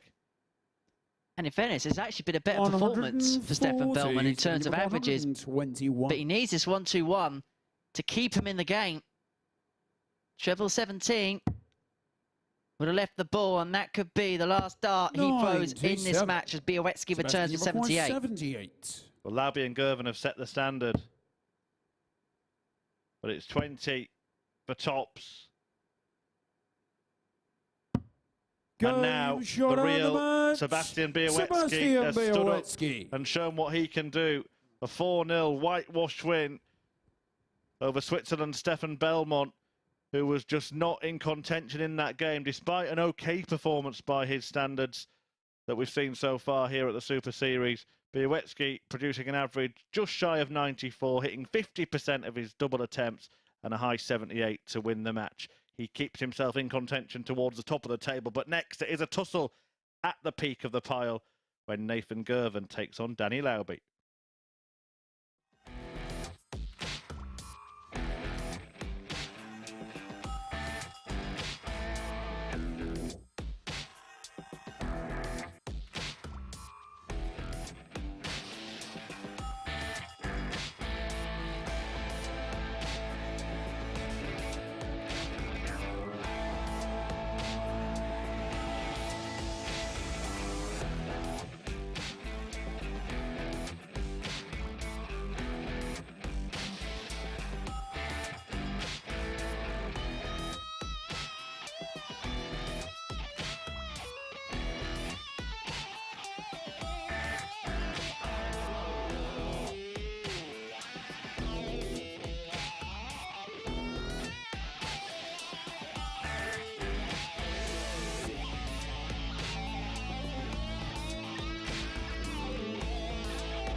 Hello, good morning and welcome back to the MODUS Super Series here in Portsmouth. We've just witnessed our second whitewash win of the morning. Sebastian Bioetsky with a 4-0 win over Stefan Bellmont. As you can see there, a much more clinical display from the 18-year-old Pole. 50% checkout percentage there, 4 out of 8 on his doubles, an average just shy of 94. That's more like the Bioetsky we were expecting to see this week. Let's take a little look at what that does to the league table then heading into our next match. 2 players on double figures, Nathan Girvin and Danny Laubey, both on 10 points, and it's Belmont and Kelling who had just cut adrift slightly now on 4 points. Of course, coming into today's session, it was quite congested in the league table, but players starting to pull away now in first and second, and of course Bioetsky on 8 points there as well. So next up for you, we've got a top of the table tussle. It is Girvin and Laubey. As we've said, these are the 2 players who've really set the standard this morning. So let's see who can pull away and be the first to get on to 12 points in the company of Chris and Henry. Thank you very much, Abby. As you say, it's the top of the table clash, which could set in stone the direction of travel over the next day and a half. A victory for one of these will put them on to 12 points, but the player who's defeated may see a queue around them for the spots just behind. Yeah, when the pair met yesterday, it did go the way of Danny Laubey, and it was a 4-3 thriller as well, but we've seen better performances from the pair of them this morning than we saw last night, and perhaps this could be the game of the week so far. It feels like the most important so far. It feels like it's Nathan to throw first. Whoever wins it Game on. will be clear at the top of the table with that 2-point cushion over their opponent and 4-point cushion over Sebastian Bioetsky. Just a word, Henry, on his victory, because that could prove to be very significant as well. Had he lost that game, 190. he may have been cut adrift, but an emphatic performance, not just in terms of keeping himself clinging to the coattails of this pair in the league 57. table, but in terms of making a statement to say, look, I'm one of the big 3 in this group. Exactly that. And of course, if he doesn't win the group, you want to finish in the top 3 because it puts you into Group 97. B on Thursday and Friday evening. And we've got a really, really interesting list of players that will join us later on this week. We've got the likes of Scott Williams, Matthew Dennant joining us in the evening session. Aaron Monk's going to join us. Colin Osborne will be in that Group B as well. And Kurt Parry and Lee Cox will be joining us for the remainder of the week. But the focus here is very much at the top end of Group A to see who could get themselves a step closer towards Saturday night's final on the £5,000 top prize. Girvan, the better start of the 2, leaving 93 after 12 with a throw. 180, you require 93. He's the aggressor in this one, the man from Angus. 53. And allowed the luxury of laying up there to leave himself on top. Laubey not yet in this race. 134. He does make his presence felt with a 2 treble turn. 40. Game Tops shot in the goes first though, leg. and Girvin goes ahead. Nathan Girvin.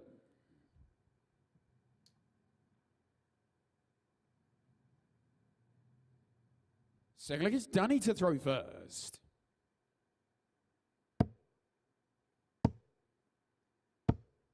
$100. Girvin looking for that little bit of revenge on Laubey for that defeat yesterday. 46.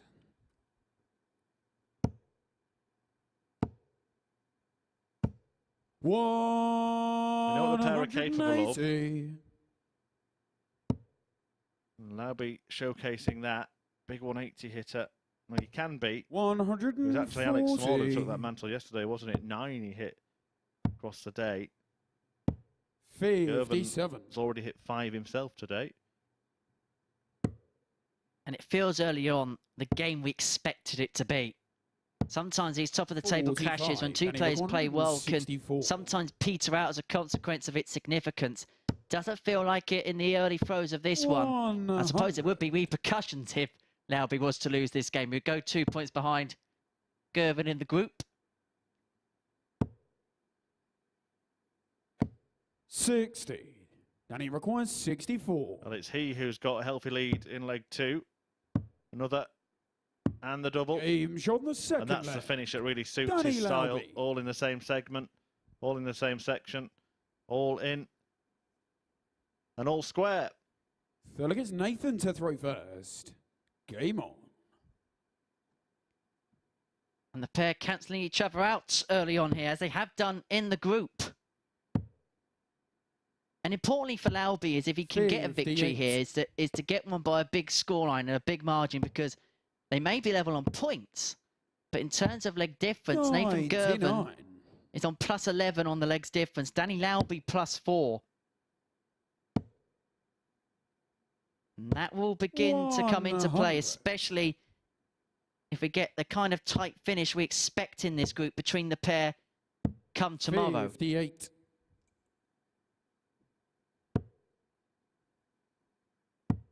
Don't think that your repercussion pun went unnoticed, Henry, 96. in the previous leg. We will stop with the 59. drum puns. I think we've exhausted that particular avenue. Broken the drum, Henry. You just can't beat it. I thought we were drumming up support. 58. Check social media for that. Plenty of support for this pair, though, 93. because they're lighting up the Super Series today.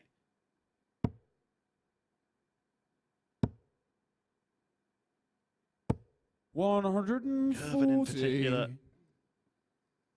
really producing some good stuff. We saw that first ton-topping average of the day just a couple of games ago from the Scot. 80. Nathan, you require 49. 102, exactly the average in his 4-2 win over Kelling. Double 16 to lead here. 33. And he require 112. You thought that first dart was a nice lie there for Laubey. So Girvin's going to return for 52. 2 8s for a 2-1 lead. 16. Game shot. And I don't know about you, but I've just seen over the last 3 or 4 visits a bit more of that Girvin grit again. He hit that 140 and he gave it some, didn't he? He's got himself stoked up, fired up. Danny to throw first. And that could be a game changer, because we saw in his previous encounter against Jamie Kelling, the game kind of changed as soon as he got into that kind of spirit, that kind of mood.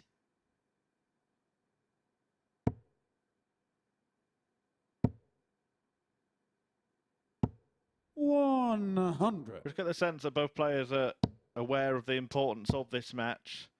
There is a little monitor in the practice room. They see the other games, and they will have had a look at the league table. They'll know their spots. They'll know what's at stake. 60. Whoever wins it is in the healthiest position after they've played 8 matches 100. in this group. It's about whether Bioetsky, when he takes on Kelling in a couple of games' time, can really make it 2 groups of 3.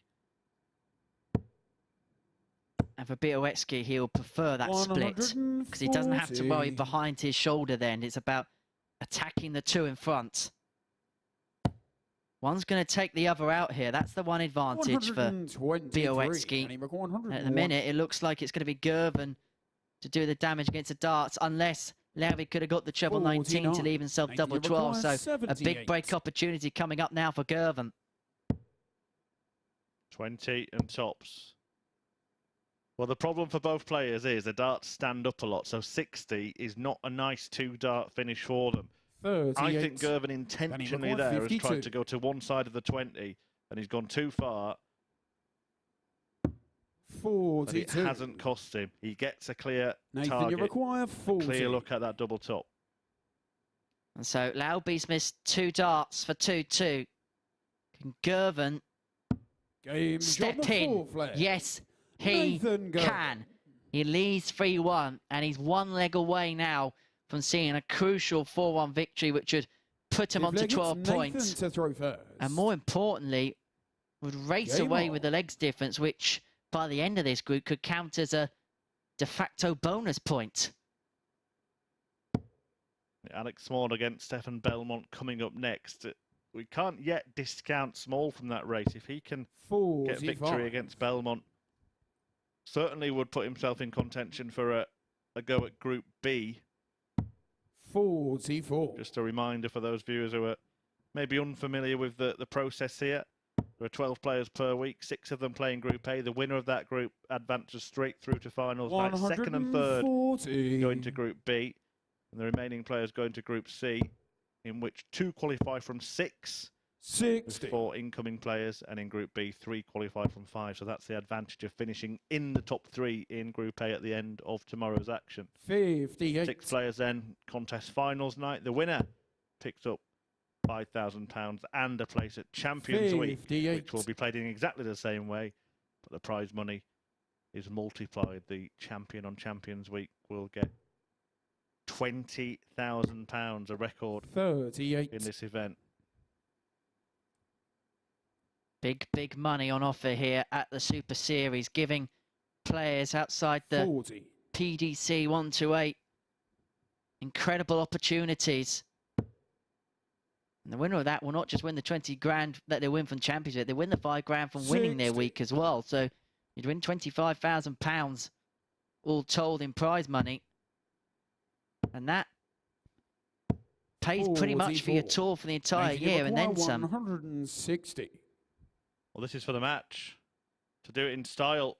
And he's going to get another go, whatever he leaves here. All he has to do is really stay straight. 55. Hasn't managed it. Makes it a little bit more difficult and offers a little bit of optimism to his opponent. The door is ajar for Laubey, but he couldn't crank it open. And so this for a crucial victory to put himself on 12 points. 65. And Tops nearly did it. And Laubey needs the 155, the biggest finish of the week so far. Needed the treble 19 for a double in the same segment. 40. But it's top of the shop to go top of the table. Clear at the top of the table. Game shot on the match. And Nathan Girvin grabs glory. A 4-1 success against his nearest rival. He separates the pair at the top of the table and leads it by 2 points. It wasn't the high quality affair that we might have expected, but Girvin did more than enough to put Laubey away and put himself 2 points clear at the summit of Group A. Coming next, Alec Small looking to keep himself in contention by beating Stefan Bellmont. Can he do it? We'll find out after this.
Hello and welcome back to the live lounge here in Portsmouth. There's no doubt about it, the standard of darts has certainly risen this morning. Perhaps not highlighted as much as we expected it to be in that last match, as Nathan Girvin ran out 4-1 winner over Danny Laubey, an 80 average from both of them in that match. But Nathan Girvin hitting 50% of his doubles. That was really the difference in that match. Just the 180 that coming from Danny Laubey in that one. 4-140 plus visits from Nathan Girvin though. And as we move into the next match, let's take a little look at the table and how that's affected things at the top of the standings. Of course, Nathan Girvin now moves on to 12 points. He's got a far superior leg difference as well if you look at that column. Danny Laubey on 10 points, Sebastian Bioetsky on 8. So we're starting to see people moving away in the top of the order. Jamie Kelling and Stefan Bellmont, of course, falling away. But it is Stefan Bellmont who's up next against Alec Small. A real contrast of styles in this match. Small coming through a last leg decider when the two played last night. Will it be another tightly contested match here this morning? Let's find out in the company of Chris and Henry. Thank you very much, Abby. And it's the biggest game of the week so far for Alec Small. You sense he's got to get victory in this one to keep pace with the three above him in the table. A 6-point gap as things stand to Nathan Girvin at the top of the group. He could bring it back to 4, but bring himself back level with Bioetsky, who currently occupies 3rd spot in the group. And that could be crucial come the end of the week in terms of placings in Group B and C. And you also sense it's a big game for Stefan Bellmont, because if he harbours ambitions of being in Thursday and Friday's night session, you sense he's going to have to get victory here. And there is a danger here that him and Kelling are dangerously getting cut adrift from the rest in the table, not just for top spot, but for 3rd. Yeah, huge game for Stefan Bellmont. And that's what happens in this Group A, isn't it? In this format, every game just takes on an extra bit of importance. And it can go one of two ways. It can bring the best out in a player, or it can weigh heavy on their shoulders. And we've seen Belmont lose his first couple of matches today, including one of them to 0. The same goes for Small in terms of being beaten to 0. So he did win his opening match of the morning and is still in the race. I think Belmont would have, I'll put it bluntly, 55. Absolutely no chance of finishing top if he loses this match. That was blunt. It was also correct. So put that in your pipe and smoke it. 60. I've been told. 100. Well, Belly Belmont already behind. Looking to leave some kind of finish. A treble would get him in similar range 100. to Alec Small, 146. who just has to keep serving, winning on throw, and he will pick up points in this one. 58. Stefan Bellmont, 141. Here comes Belmont looking to break with a big finish. Well, here he comes. Belly's gonna get ya. And he has got him. Stefan Bellmont takes out 141 to break throw. But it's a much needed victory in prospect here.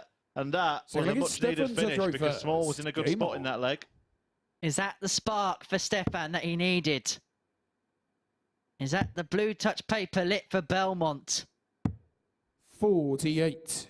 But how many times do we see this, Chris? A finish like that, the 141 to break through, and then they open up with a trebleless visit. Yeah, often though it's done when a player exerts a lot of exuberance and energy in a celebration. Stefan's not that kind of bloke, is he? It's just not how he rolls. 100. He's very, very... I don't, what's the word to describe him? 60. His demeanour is almost monotone, if that makes sense. He doesn't change. Wouldn't want to play him at poker. He's an even kilter. But in this format, probably works long term. Because you don't want to get yourself too high and too low, because you're going to get many of them over the course of a week. Yeah, middle of the road. That's where you need to be. Mind you, you stand in the middle of the road, you probably get run over by both sides, don't you? Well, you were talking about your driving for a minute.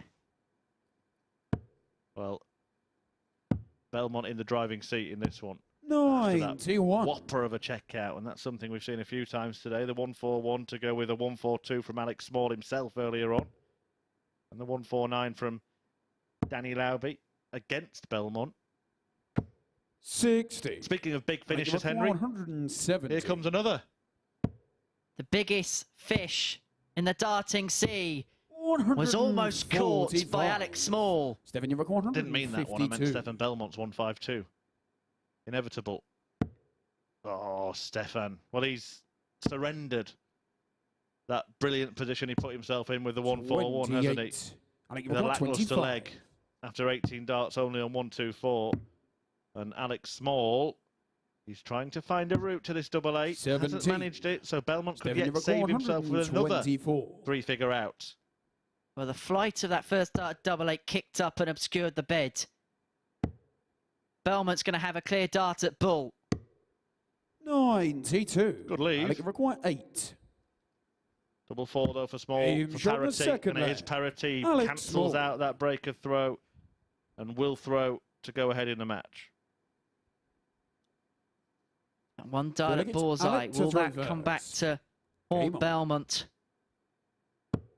Not that you'll see it from his emotion. I suppose, being a Swiss, I suppose he should be a bit neutral about things.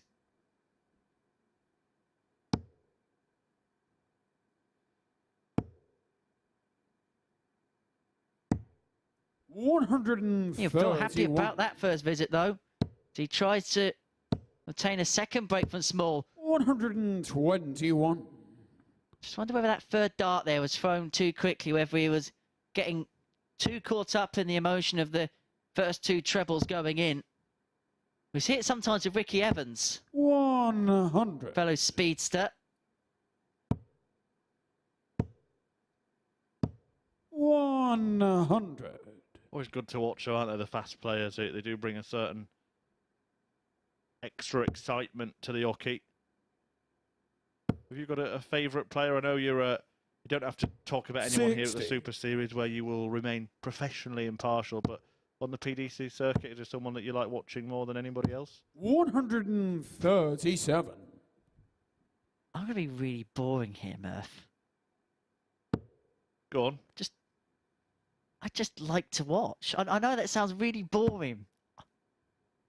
I know it's boring, and I know it's one seal, but 86.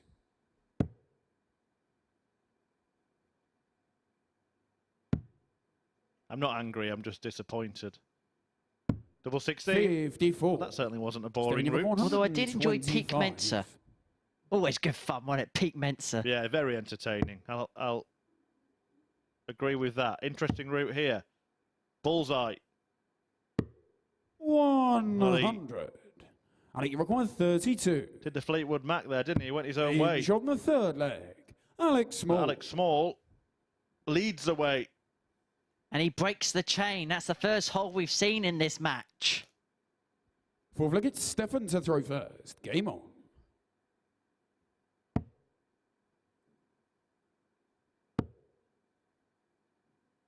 Small in charge. And remember what we 59. spoke about at the start of this contest, that it does risk Stefan Bellmont getting cut adrift in the field here. 57. Gaps are beginning to appear on moving day here. We are halfway through the action. Bioetsky and Jamie Kelling will complete the third round of fixtures in match 9. And then Alec Small will return to the hockey to take on Nathan Girvan, the man at the top of the group. So if he can get victory in this one, he can half put his destiny back in his own hands if he could then become the first player to beat Nathan Girvan today. And it'd make life very interesting at the top of the group. 100. Especially if Bioetsky can get the better of Kelling. 95. Just a little bit of a jump in that last throw there from Small.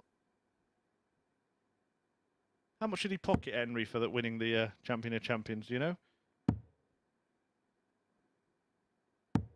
98. I'll take your silence as no, but I will tap it into my £10,000, I believe. I'm being told by a 59. learned friend in the production gallery. 44. A little bit less than your day fee, Murph, isn't it?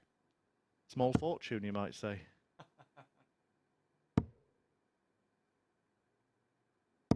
$100. Alec require Another 150. 50% to that at the end of this week as well. Wouldn't be a bad few weeks for Alec Small, would it? 42. But Belmont looking to put himself back in contention in this match. 44 required. Options here. You often see 4 tops or 12 double 16. Now, I actually like the route 16 or 8 on that go. You see many players on 46 will go 10 or a 6, just throw in between, see where it goes. Why not on 44 do the same on the other side of the board? Fifth leg, it's Alec to throw first. I can see the reasoning, absolutely. Aim for the middle wire and... 100. I mean, that's because I'm rubbish at darts, so I need a double-sized segment to throw at, probably. These players shouldn't be missing big numbers, should they? You want a trophy this year, Murph. Stop underselling yourself. 91.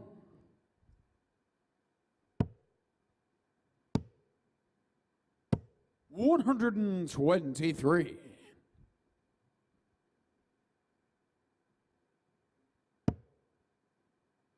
The only medals I usually got was for trying. 140. We'll see. We'll see who gets the Employee of the Week here at the Super Series. 32. You are very trying, Henry, to be honest.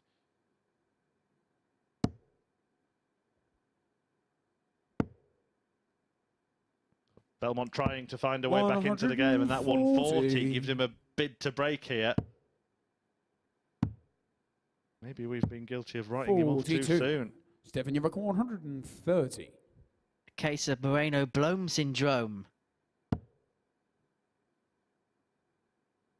Doesn't have to go for it, so went across for treble 18, which would have left him a dart at double 8. So moves across for 12 to leave him tops upon his return, and this is for a crucial break for Stefan Bellmont. Yeah, much higher standard when the pair met yesterday. Small came out a 4-3 winner. It was Belmont who had the darts in that match. Are we going to see the reverse here? Double 10. Game shot the and he gets it, and he's one away, and he's throwing for a first win of the morning. Lost 4-3 to Laubey, lost 4-0 to Bioetsky. Stefan to throw first. Can he win? Game on. In one of the matches in this kind of mini league between the bottom 3? 85. 14 dart break as well, that for Belmont. And I must say, 140. He's getting better as the day's gone on. He was disappointing in that first defeat against Danny Laubey, but then you follow it up with a, even though he lost to Bioetsky, it was an average of 88.4, now averaging 90 in this one. So we spoke about the slow start yesterday. In small increments, he's getting better and better game upon game. Small just dropped his feet right by, dropped his dart, sorry, right by Belmont's feet there. 100. Saw from that camera angle, him picking up the arrow. Didn't stop. Stefan 59. recording a ton, and he's looking in good shape to get that victory, and his average is now over the 90 mark, just to elaborate on that point that Henry just made.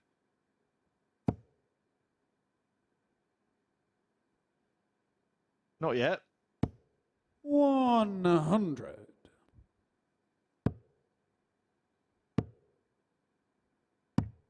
$44. Well, you may see Belmont take out the finishing double. He returns for 76 for the match. Well, doesn't have to go 25 on ball. He went treble 17 for double 12 and gets himself back on tops upon his return. 140. Bit of pressure, but is it enough 40. to knock Stefan out of his stride. Tops he wants. Now he wants double 10. Going And he gets it. on the match. And Stefan Bellmont gets his first win of the day, and it's a decent display to do so as well. But it's a win that probably helps Sebastian Bioetsky and the top two, Lauby and Girvin, because it keeps Alec Small at bay ahead of Bioetsky's match with Jamie Kelling. An average just shy of 89 for Belmont in that one, 4 out of 9 on the doubles, and a brilliant 1-4-1 checkout in there as well. Victory for Belmont for the first time this morning. Coming next, it is Bioetsky against Jamie Kelling.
Hello and welcome back to the MODUS Super Series here at the Live Lounge in Portsmouth, where we've just seen a really solid performance from Switzerland's Stefan Bellmont in order to dispose of Alec Small with an 88.47 average, no 180s, but 4 out of 9 on the outer ring, a 44% checkout percentage from him to get his first win of the morning on the board. A really important win, and as Chris Murphy said, it's a really important win for him, but also at the top of the table, as we can see, it keeps Alec Small on 6 points, so it keeps the pressure off Nathan Girvan and Danny Laubey in those top 2 spots in the table. Next up, we do have the man who's in 3rd spot at the moment. He's looking to reach double figures. Sebastian Bioetsky is taking on Jamie Kelling, who's still looking for his first win of the morning in this one. The pole, of course, clinical in his last match,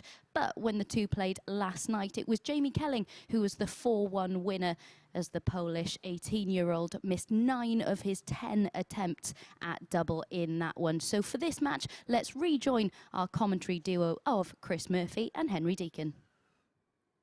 Thank you very much, Abby. And for Jamie Kelling, you sense that he needs to win this, maybe not for the race to win the group, but for the race to be in 3rd place. Sebastian Bioetsky can get himself level with Danny Laubey on 10 points with victory in this one, and with a superior legs difference, he would actually jump the American up the table, and only 2 points behind Nathan Girvan at the summit. the 18-year-old from Lodz in Poland, nicknamed Bolt. UK Open quarter-finalist in 2022, taking on the 33-year-old from Andover, JK, Jamie Kelling. Okay, first leg is Sebastian to throw first. Kelling, having won 2 of his first 3, he has subsequently lost 4 in a row. And so for him, it'll be about 36. stopping the rot. But Chris Murphy alongside me, I want to play a game of darting, take your pick. Look at the hypothetical scenarios, looking at this group table. Girvin and Laubey are definitely in the race for top place. Without saying yes or no, as per the usual rules of the game, Sebastian Bioetsky in the mix for the top? Definitely. 60. Stefan Bellmont? Unlikely. Would that be a similar answer for Alec Small?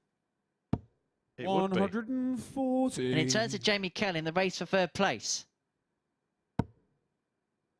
3rd place. I would agree with what you said, that he has to win this match to be in that race. I'll let you off that stutter there. The gong nearly came out. 57. I'll gong you in a minute. But I'll tell you what, the performance levels have picked up from everybody today. The overall 58. average in this group has gone up by a full 1.3 points, and every single player except Danny Laubey is currently averaging more than they did yesterday. In fact, every player, apart from Danny Laubey, has got a better finishing percentage than they did yesterday as well. So they've all turned up for this Tungsten Tuesday. Jamie, 104. And Sebastian Bialecki, the Pole, is looking to move position here and join the aforementioned Laubey on 10 points in 2nd place in the group. He would be ahead of him on leg difference as well if he got a win against Kelling here. And everybody's been beating Jamie. Tops for the Pole to draw first blood. Jamie require 40. And everybody will be supporting Jamie in this game. Game shot the first. Well, that's a very good point, as Kelling does take the first leg, because not only will the players below Sebastian be wanting Kelling to win to stop him pulling away, but the 2 ahead of him will want to keep him at bay as well. Jamie to throw first. You're right. Every single player in that practice room will want a Kelling win in this game. The most popular man in Portsmouth right now is Jamie Kelling. Well, that's not hard, to be honest. No, I thought it was you. Oh, wish. Have you not seen the security that has to drag me out of the venue? You know, people throwing stones and rocks at me. I wish security would drag you out of the venue, to be honest, but... 81. I will put up with you for an hour or so more. Is that why you're leaving us tomorrow? 100. I need a break. We do have a special guest commentator for the remainder of the week. It'll be joining me Thursday through to the finals on Saturday.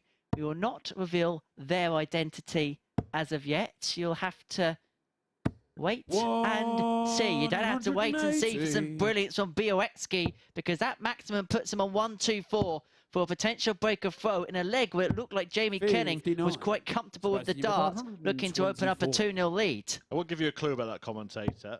All I'll say is they're better at darts than I am. Narrows it down, doesn't it? Bullseye! Shot in the second. Brilliant 1-2-4 Sebastian checkout Bioetsky. for Sebastian Bioetsky to level up the match and cancel out that break of throw. Just as Kelling thought he might be getting away, it's a dozen darter.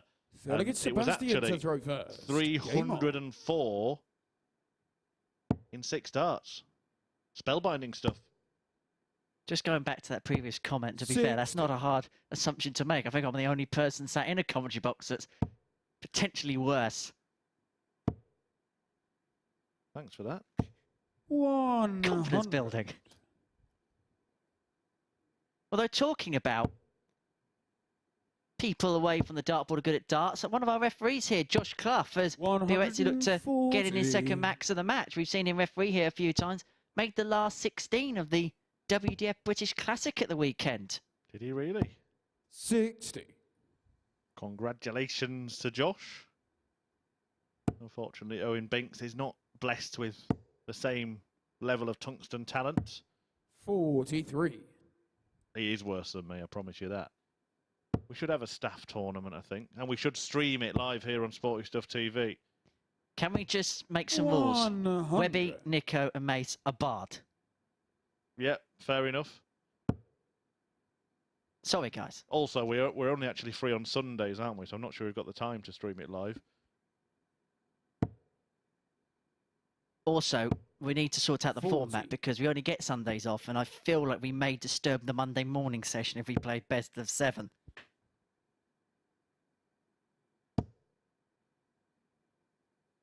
It's all right, Henry. I'm sure you'd enjoy the 4 legs that you played. A 101 for Kelling when he comes back, and it could be another break in this seesaw affair. Kelling has again started a match well. 101. Can he convert it to victory this time? Still on this, treble 20 for double 18. 45. And you feel like Seb could knock the stuffing out of Kelling here if he can get this 118. Tops. 78. That would have hurt. Jamie required 56. A 1-2-4 followed by a 1-1-8, but it wasn't to be. And Kelling is back on tops, 60. but not back on top. Sebastian, you require 40. So Bioetsky for 2-1. One left. Games And there of it the is. third leg. Sebastian And it was Bioetsky. the midway point of Kelling's last clash with Nathan Girvan, where things began to change quite sizably. He was in a nice enough position, but then it was actually a break from Girvin in that last match. It was a hold for Bioetsky in this one after Kelling had the opportunity to break. And we saw it just go downhill from there for Kelling. And I just wonder now what his mindset's going to be. He knows winning the group is probably out the question. 100. If he loses this one, qualifying through to Group B is going to be incredibly difficult. And so you sense that maybe now he's just playing to get himself in the best possible state of mind going into Group C on Thursday and Friday. Yeah. Of course, any of these players are capable of having a fantastic day and winning 4 or maybe all 5 matches. And that would be the plan tomorrow for players that are seemingly out of that race. 58. But at the end of this match, every player will have played 8 games. We'll be past the halfway stage in the group, and the table will start to really take shape. 56. We know Nathan Girvin is going to sit on top of it, and he's going to have the chance to pull 4 points clear in his next match when he faces Alec Small. 100. Will he be 2 points ahead of both Danny Laubey and Sebastian Bioetsky, who's looking to join Laubey on 10 with victory here? 96. You cannot undersell the psychological effect of going 2 games clear effectively in terms of victories at the top of the group. Jamie Kelling, with that maximum, has completely changed the complexion of the leg. Brilliant, wasn't it? He laid down the post and then put one in the middle. Treble 19. Kelling will get the chance to level the match. 57. Jamie require 43. He's carved this opportunity out for himself. He deserves these 2 darts at double 16, 11. but he doesn't take advantage, and Bioetsky returns to 52. So a 2-leg buffer. 36. Jamie requires Well, there 32. are moments in this match that are being missed by Games on the both players. fourth It's leg. scrappy stuff Jamie at the end of Kelling. legs. One player 2 out of 8, the other 2 out of 7. They might as well not even bother with the scoring phase. Two-legged in each Sebastian leg, to both throw getting darts at first. double, except that exceptional 12-dart leg for Sebastian Bioetsky earlier on. Still feel like he is the man in the box seat, even more so now. 180. Forcing the issue of Jamie Kelling. 100. Now, can we follow up, Seb? Can we follow up, Seb? Can we? 140. Well, 5 out of 6 ain't bad. To paraphrase 100. the old Meatloaf song. But he wants a win. He needs a win. 125. And he's 56 points away from going one away. 81. Sebastian, you require 56. Should get 2 here at tops. Will do. Game shot And the does fifth so. leg. And he is one away from a victory that would put Bioetsky. him on to 10 points. And it's a second 12-dart leg in the match for Sebastian Bioetsky. Sixth leg is Jamie to Two throw absolutely first. outstanding legs and then a real battle in between.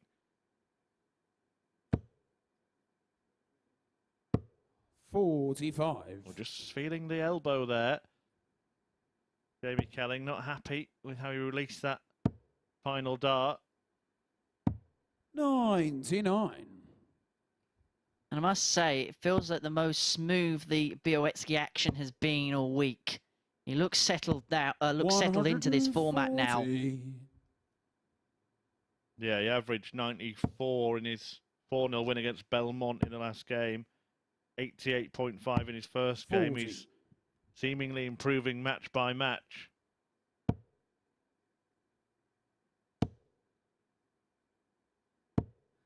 50. Is that a smile of potential resignation from Jamie Kelling?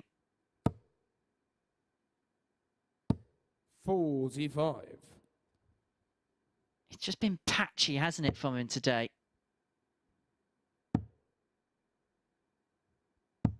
58. But he's got opportunities in this game. Yes, Bioetsky has put in a couple of exceptional dozen darters, but he's not really 46.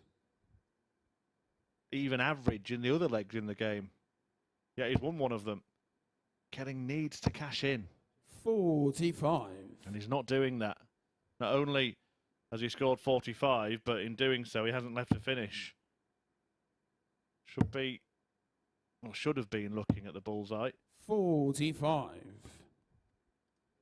And he's opened it back up again for Kelling. And this is as unlikely a 59. game you'd expect to go to a final leg decider, but we may well be heading there because he returns for 104, but under how much pressure?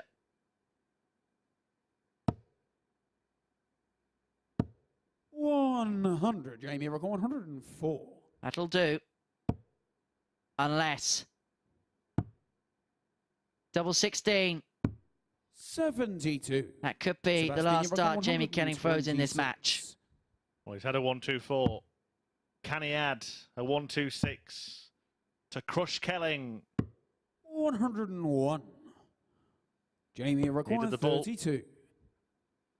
Speaking of needing, Game shot the that was sixth leg. definitely required Jamie for Jamie Kelling. Kelling, who now needs to break Bioetsky in a last leg decider to end this losing streak, to stop Seventh it and final leg is being Sebastian to throw extended first. to a run of 5 Game on. matches. A fortune-changing leg is upon us. 59. Bioetsky can get himself onto 10 points if he wins it. If he loses it, he could see himself 6 points adrift potentially if Nathan Girvin wins his next match against 140. Alec Small. That's the next match we're going to see on stage. Bioetsky would then return to face Danny Laubey in game 11. 100.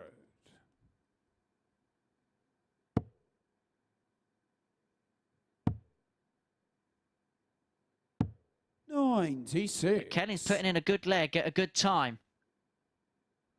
Oh, he's had the better of the early exchanges here. Only needs one treble to leave a finish when he 134. comes back.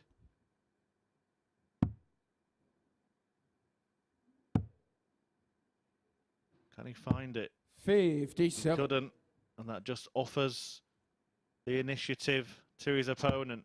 Back in the box seat, Bioetsky, and racing away, waving goodbye with a sublime setup shot that puts him on the brink of a victory that would see him join Danny Laubey on 10 points 140. and move up to second place in the table. Sebastian required 40.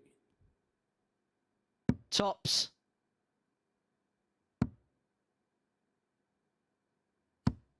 For 10 points for Sebastian Bioetsky. He joins Laubey on that mark. He's now just 2 points behind Nathan Girvin at the top of the group at the halfway stage in the group following the conclusion of the 8th round of matches with an 88.36 average, 2 maxes to his name, 4 from 14 on the checkouts, but that high out of 124 was the highlight. 2 12 darters in there as well as he deposes of Jamie Kelling by 4 legs to 3. We're going to take a short break. When we return, we're going to see the table topper in action, Nathan Girvin in action.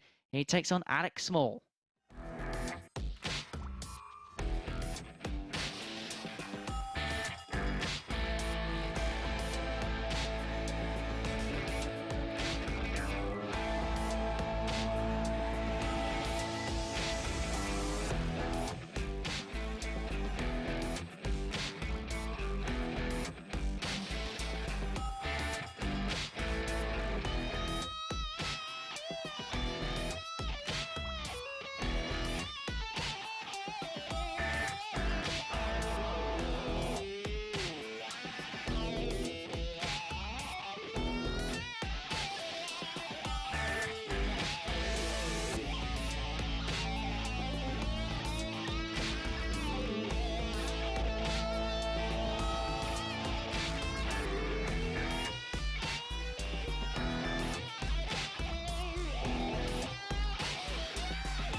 Good morning and welcome back to the MODUS Super Series here in Portsmouth. Well, we've spent a lot of this morning talking about Girvin and Laubey and how they've really raised their standards today. But Sebastian Bioetsky showing there in that last match that he can't be discounted either. As you can see, an 88 average from him in that 4-3 victory over Jamie Kelling. 4 out of 4, 14 on the checkouts, but 2 fantastic 12 dart legs in there. One finished with a 1-2-4 on the bull early on in that match. Some spells of brilliance, and as Henry said, he seems to be settling into this format a bit more now. He just needs to show that level on a more consistent basis. And we'll take a little look at the table and what that does to the league standings. You can see there it is Jamie Kelling, the only player now left on 4 points. He's in danger of being cut adrift. But next up, we're going to see Nathan Girvin and see if he can extend his advantage at the top of the table. He was a 4-1 victory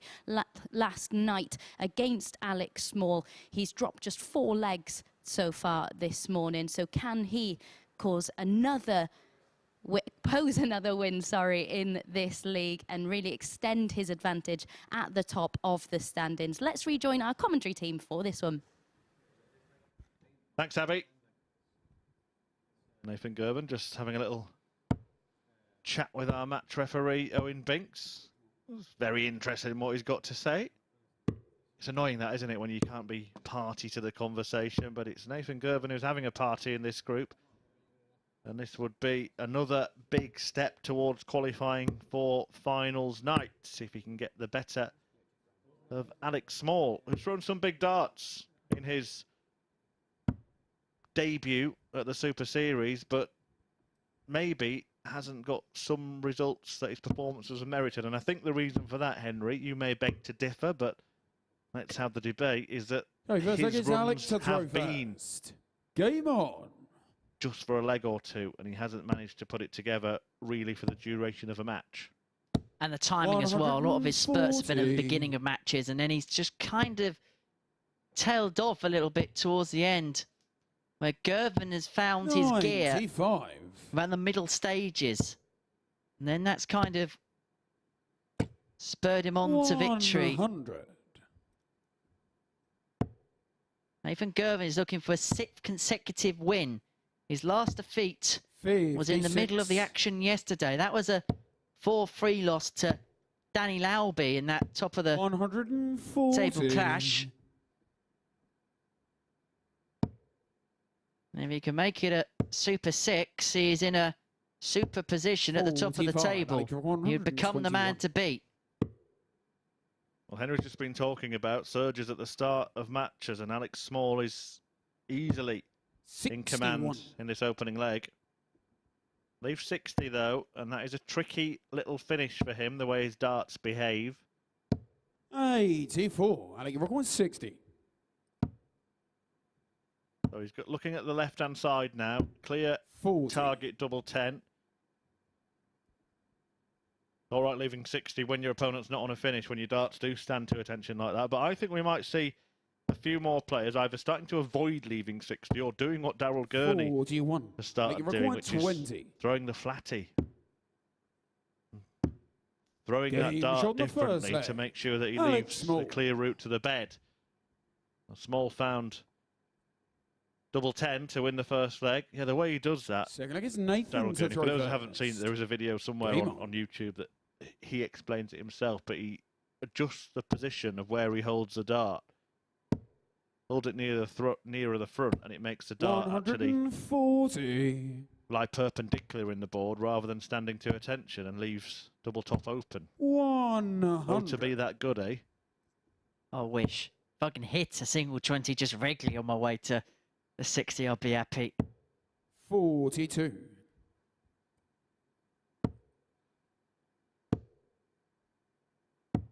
$57. Personally, I just go for the small bit of the 20 underneath the treble. Oh my goodness me. Well,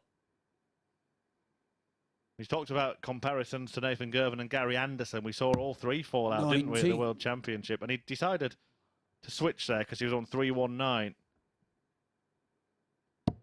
We saw this a couple of weeks ago with Alan Tabban here at the Super Series, where he got a couple in and it just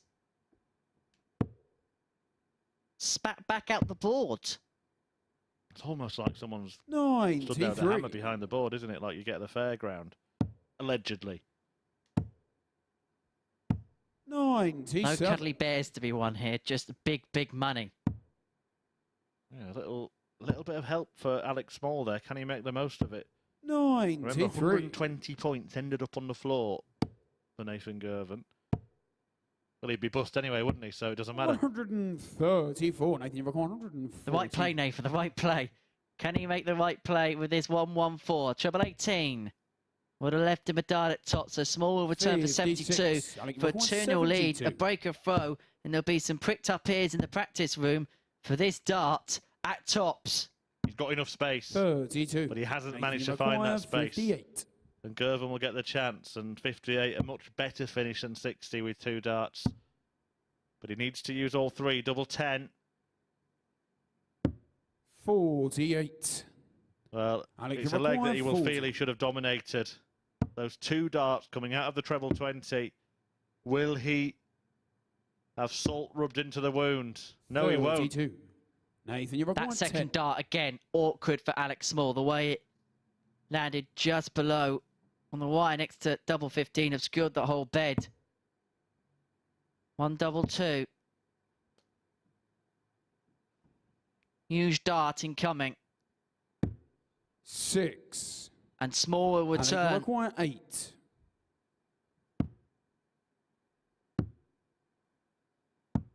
No This is score. One of those legs, I think we Nathan, can you require characterise it 4. as. And sometimes who wins those legs ends up winning the match. Game And shot the Girvin gets second over leg. the line, averaging Nathan after Girvin. 2 legs 60. Now remember, he's had twice that amount on the floor. There we see it, and he could not believe It's it. Alec to throw Didn't first. even know how to react. But he has levelled the match, and despite 33. having to throw 26 darts in that leg, it's all square, and he's back in business. 26 dart holder throw. That's more my kind of game, Murph. 45. Look at it though, Alec Small is going to be absolutely devastated to have lost that leg. 45. Because let's not forget, if he can win this one, it puts him on 8 points. And it just keeps him interested behind the duo Bioetsky and Laubey. 140. Put him 4 behind Girvan. There's still a lot at stake here 85. for the Welsh. If he can get victory here, if he loses this, then his chances of winning Group A for me are over. And then he'd still have a bit of a race on his 56. hands to qualify into Group B.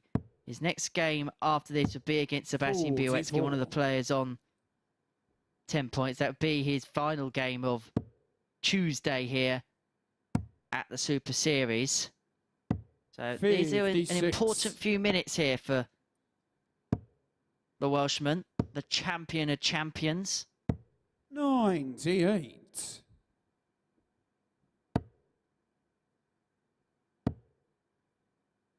And he missed 128. 7 darts at double in that leg. 37. Nathan, you require 76. Girvin back in pole position. Is there an issue here? I think it's a small score. Girvin does require 76. All is correct and in order now.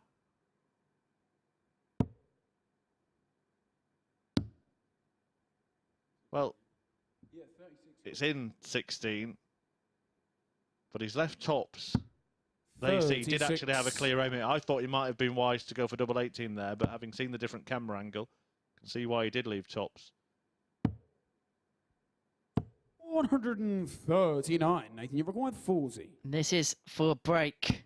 Game For a shot the 2-1 third lead, and after Alec Nathan Small Girvin. squandered double after double in the last leg, it's Nathan Girvin who gets his nose in front at 2-1 and has the opportunity to open up a 2-leg Well, lead. Nathan to You see a throw bit first. more of a coin Belmont. phrase of the week, the Girvin grit. He's trying to G himself up.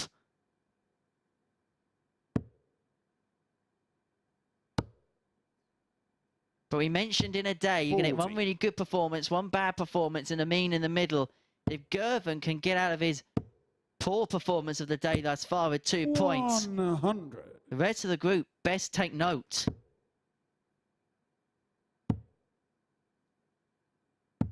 $39.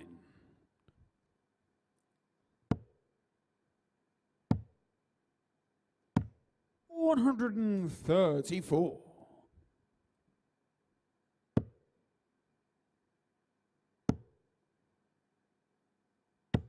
$92.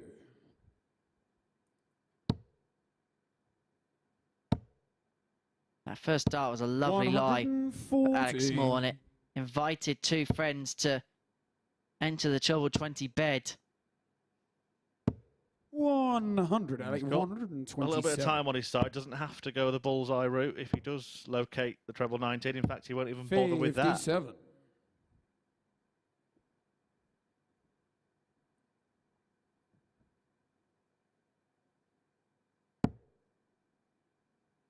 But he needed to stay straight to leave a finish. Now he needs a big treble.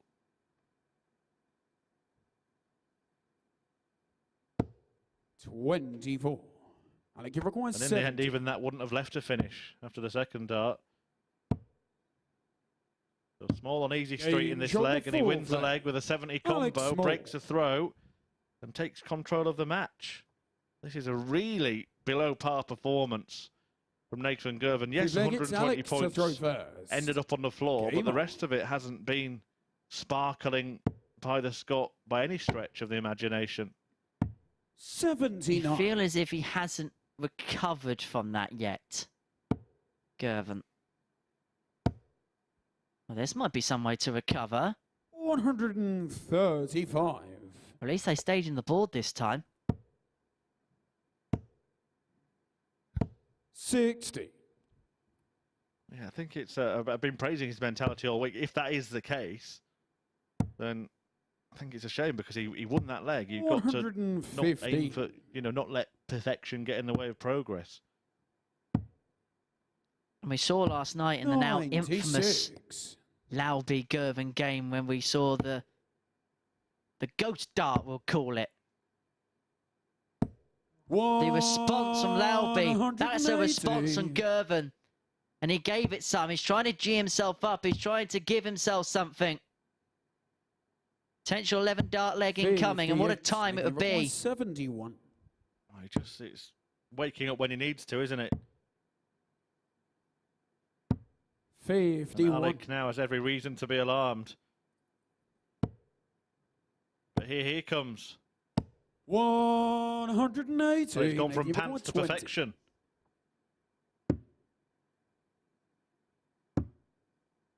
Double five. 50. And it's forced the issue of Nathan Girvan. As Alec Small, 28. courtesy of what he thought was a dead cat 180, returns to double 14 and wins the leg. Small. How one visit can change a match.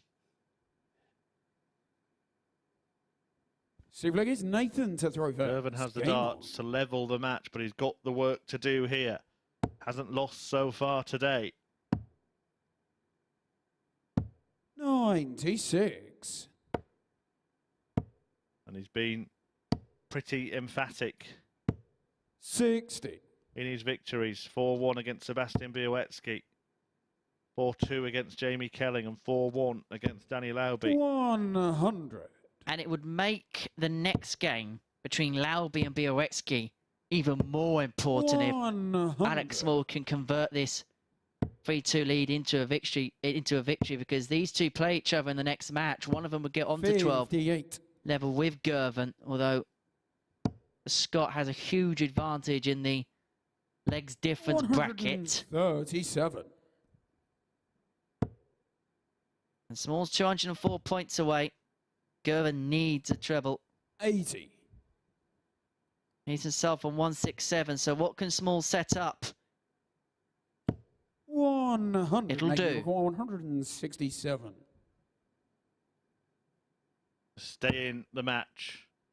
A supersized finish is beyond Nathan Girvan. Is the match beyond him? 104. Oh, surely he won't stay there, will he? He has, and he's found it for tops. 84. It looked like he blocked it, but the little step opened up the angle. 28. He's missed the match start. Game shot on the sick flare. And Nathan Girvan will force Alec Small to serve this out. A leg with huge ramifications. 7 from final leg is Alec to throw first. Alec Small has the darts. If he can claim this leg, it puts him onto 8 points. Keeps himself in touch with the duo on 10, who face each other in the next match. If Girvin can get over the line, he'll open up a 4-point buffer on Bioetsky and Laubey. Again with the aforementioned pair facing off in the next match. This is where moving day comes into its own. 100. Small still in a good spot, but Girvan from anywhere can produce a big visit. We've seen it time and time again. 140. And a 2-treble turn in a last leg decider is like gold dust. 95. Well, that's a 2-treble turn, but not to the same effect that Girvan just produced. Going downstairs in order to leave the best chance of leaving a finish. 87. But misfiring. And you would say that Small is still the favourite. 96. Huge last dart to leave 150, but Girvan Could leave this as handy as possible. What a time to hit a max. And he's going to get darts to win the match. 134. Double 18 to do so. Well, it hasn't been Nathan Girvan at his brilliant best. But has he managed to grind out a victory?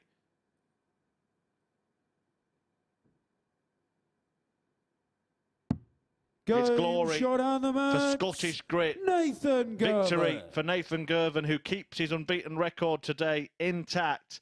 But boy, did he have to work hard for that. He's shown a different side to his game there. Winning a battle, winning a fight, but winning again. 4-3 to Nathan Girvan over Alec Small. His closest rivals will duel next as Danny Laubey takes on Sebastian Bioetsky.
Good afternoon. Welcome back to the MODUS Super Series, where we've just witnessed Nathan Girvan win his 6th successive match of the week. We can take a little look at the stats there. Chris Murphy alongside me to discuss this when you were in comms for the match. How impressed were you with Nathan in that one?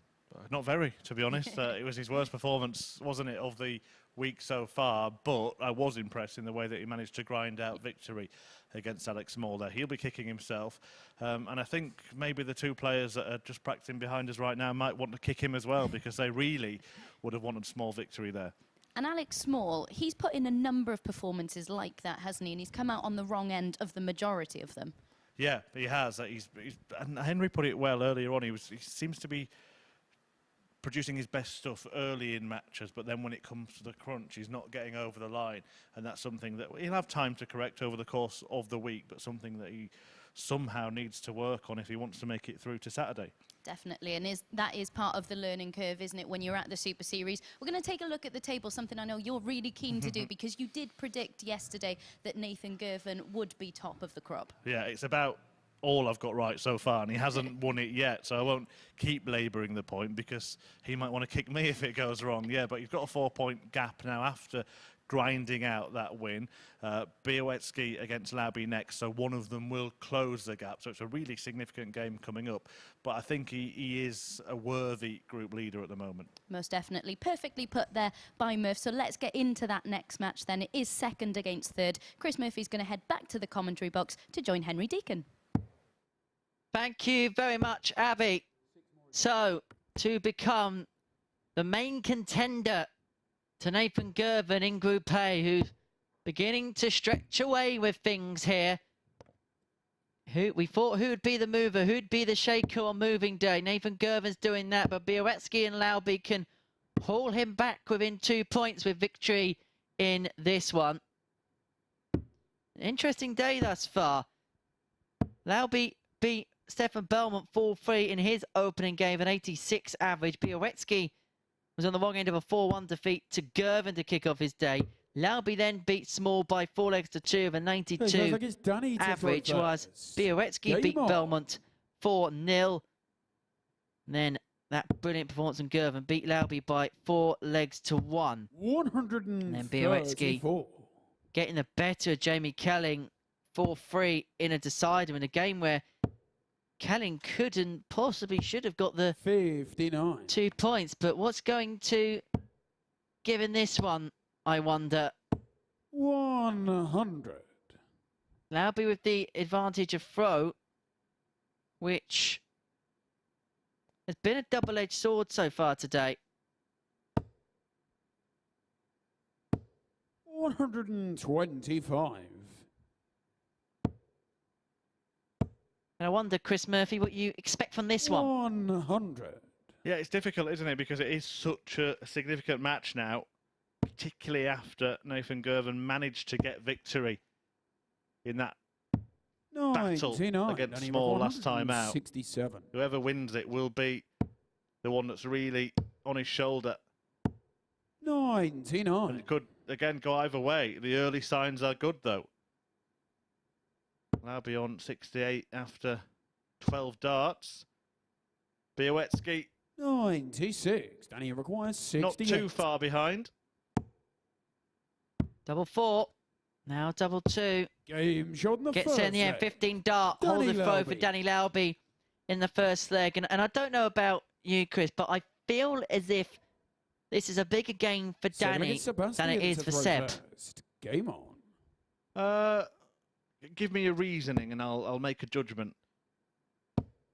Just get the feeling, obviously, on the back of that defeat to Girvan as well in that last game for Laubey, is just derailed a little bit of momentum that he was beginning to build. And Bioetsky today is slowly but surely, I feel, coming towards the boil, despite that opening defeat to Girvan. He got over the line against Kelling, perhaps he shouldn't have done. And then, obviously, that 4-0 victory against Belmont when he averaged a shade under 94. I feel like he's perhaps now getting used to this environment and feeling more comfortable on the stage. Yeah, I see your reasoning. I think it's an equally big game for the pair of them. I think that, of course, Bioetsky wants to carry on that role, and stopping him in his tracks could have an adverse effect on the rest of the day for him. And we know that Alec Small has been competitive in his games over the course of the last couple of days. And that is his last opponent today in a couple of games' time. For Danny Laubey, he will take on Jamie Kelling, who has been much less so. 134. In this morning's session. 102. 1 or 2 for Bioetsky to level us up at 1 apiece. Double 16. Game shot. Beautiful finish. Beautiful finish on Sebastian Bioetsky. And it's that kind of thing that he seems to have added to his game today, isn't it? I think it's Danny to throw those 3 dart combos. We've seen him earlier on today taking out finishers like the 1-2-4 against Kelling. But smaller ones like the 78 that he had against Belmont as well. Measured it in the last game. His action just looks so much smoother now. 57. Which means reliability isn't going to be an issue. That's a beautiful first dart. 140. Unlucky not to get the max. Going through the gears at the right time here, Bioetsky, and Laubey needs a response. 135. That'll do.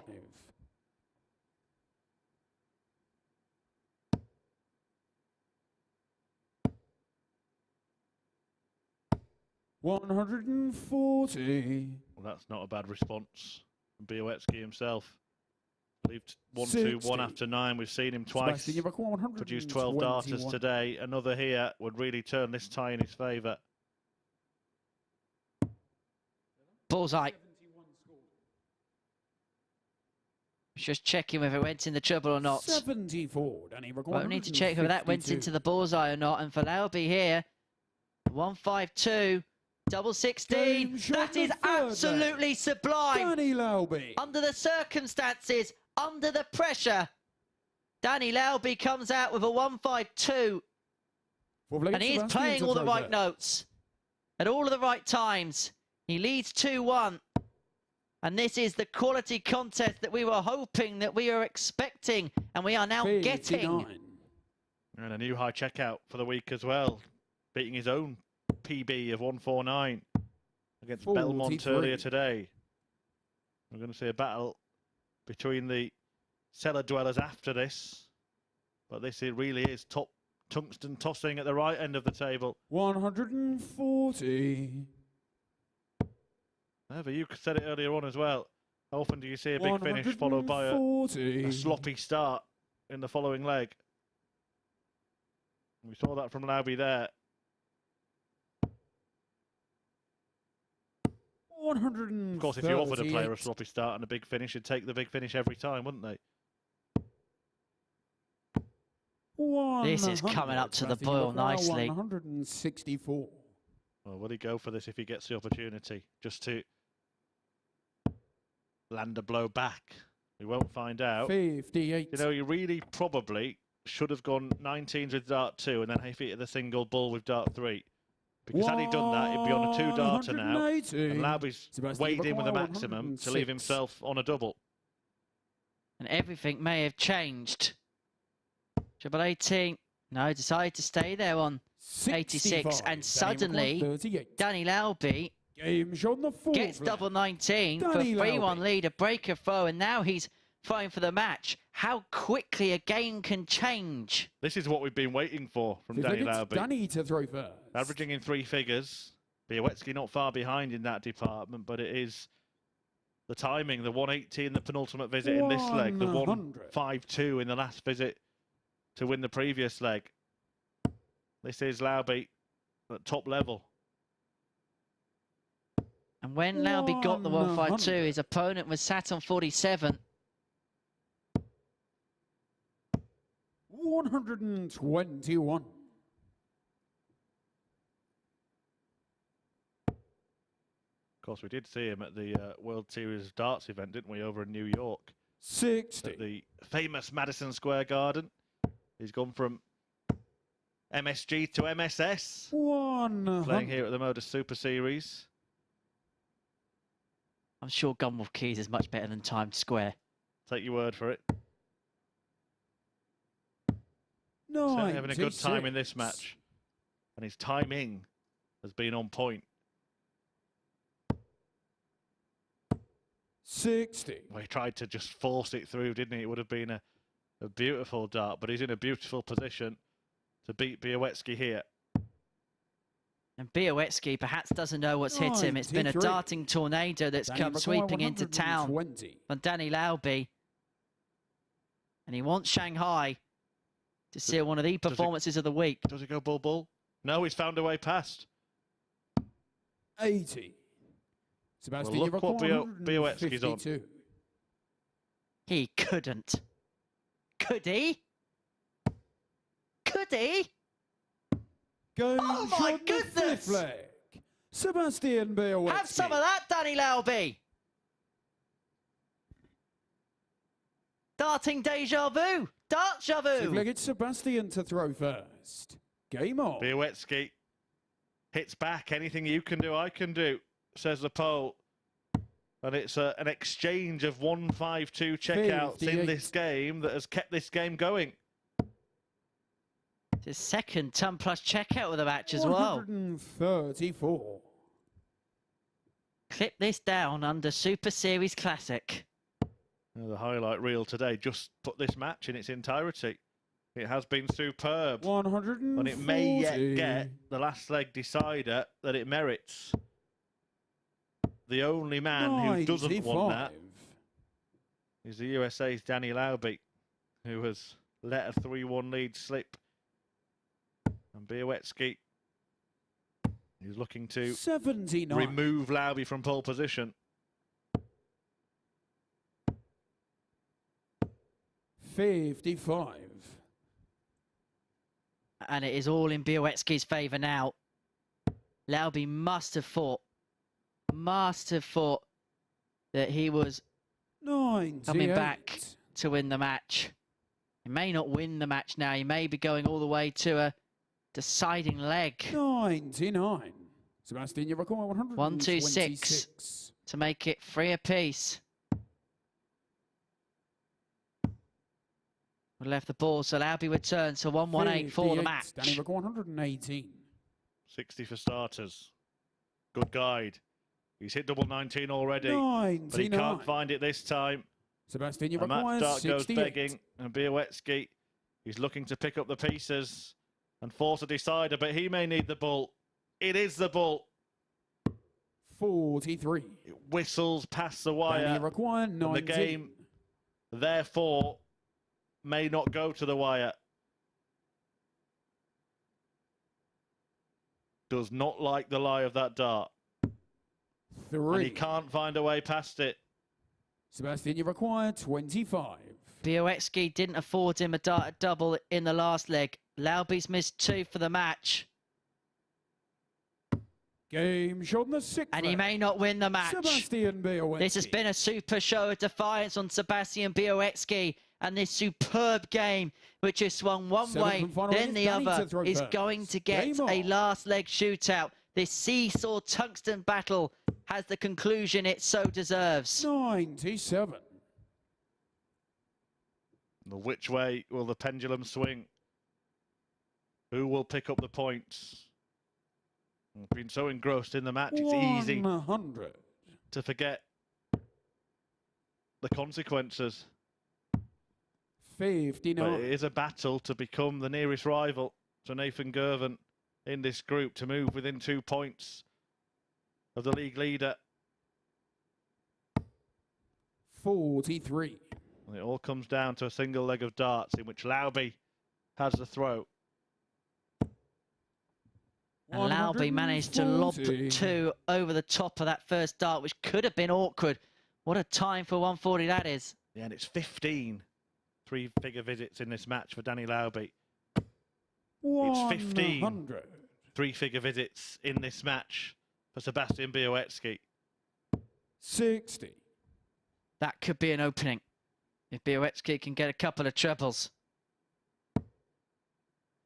And that first dart sat up nicely for him, but he couldn't follow the lie. 60. And so 6 for Laubey for the match at a crucial 2 points. 100. Leaves himself handy enough. All Bioetsky can do from here is hit and hope. 140. Danny requires There's 45. the hitting. Here comes the hoping. Game But the shot Poles' and prayers the are not match. answered as Danny Laubey Laubey lands the winning double in the most thrilling match we've seen so far this week at the MODUS Super Series. Laubey moves within 2 points of the league leader Nathan Girvin at the expense of Bioetsky, who came back from 3-1 behind by virtue of matching that high checkout of 152.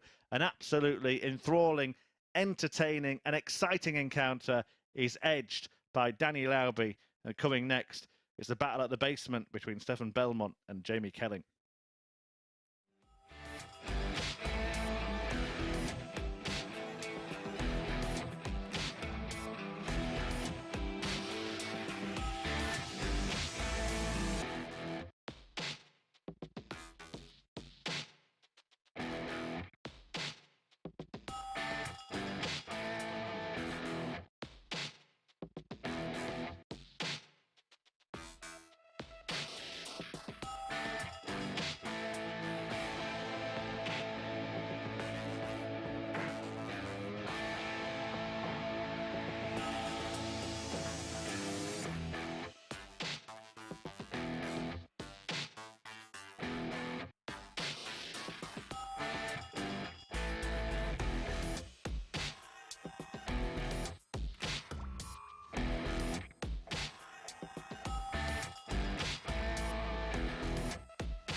Hello and welcome back to the MODUS Super Series, where we have just seen Danny Laubey come through a thriller, the highest quality contest of the day so far. As you can see there, the averages, Danny Laubey with a 94, 180, but both players taking out 152 at crucial moments. A phenomenal 152 under enormous pressure from the American to take a 2-1 lead in that match. Laubey bettering his high checkout of 149 hit earlier this morning before a 152 from the pole to break and get back to within a leg of Laubey. But Laubey doing enough to come through in a last leg decider in that match. We're finally starting to see the Danny Laubey that we were expecting to see this week at the Super Series. But now we turn our attention to the other half of the draw. It is, of course, the bottom of the table. And as we can see there on the screen, the table as it stands, it's Jamie Kelling and Alec Small. Alec Small 2 points above Kelling. So this is a really important battle if Alec Small wants to keep within touching distance. Of course, Stefan Bellmont as well, who he's playing in this next round. It is Stefan Bellmont against Jamie Kelling in this next match. Stefan Bellmont could get within 2 points of Sebastian Bioetsky if he is to win this match in the company of Chris and Henry. Thank you very much, Abby. Like you said, big game for the pair. Stefan Bellmont needs to win if he's going to keep tabs with the top three. It will put him to within 2 points of Bioetsky in third, which is going to be his realistic challenge over the next couple of days to try and get himself into Group B. Jamie Kelling, he just needs to stop the rot somehow. It's been a baptism of fire at times for the man from Andover. He's 33, nicknamed JK.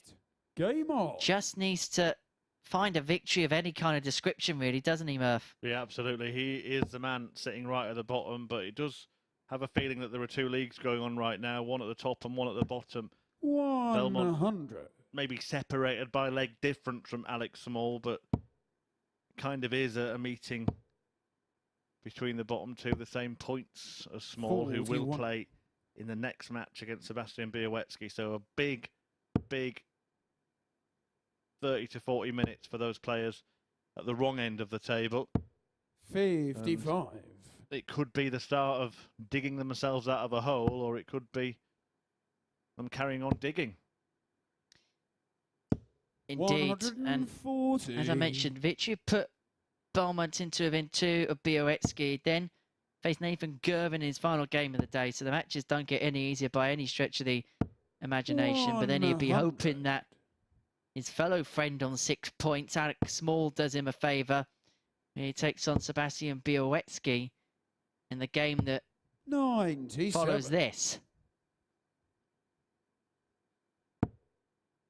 Thinking about that, you and Paul Nicholson were having a little chat about phrase. Think about that phrase there, digging yourself out of a hole. It seems a silly one, doesn't it? Why would you try and do that? There's only one way you can go when you're digging.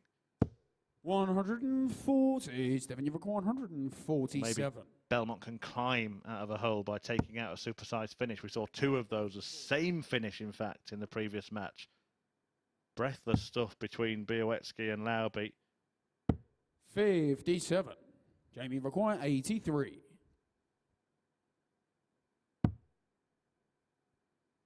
16 for the bull. Bullseye is 58. Stefan, you require 90. maybe the same target for Belmont. If he finds 2 single 20s, it will be. You'll hope to find a treble with that dart. But it is the bull for Belmont. Game shot in the first leg. And it is bully Stefan for Belly. Bellmont. And Belmont takes the lead by a leg to nil. I've been waiting all week to say that, can you tell? But he leads in this crucial battle for him to try and keep tabs with third. But Jamie Kelling, it's that familiar feeling of a leg lost. I should just clear that up, actually. It is Belmont's nickname, Belly. Henry isn't being disparaging in any way there.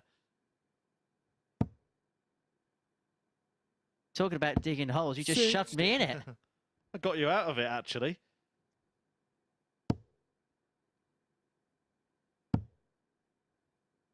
It's also one of my nicknames, but for different 81. reasons.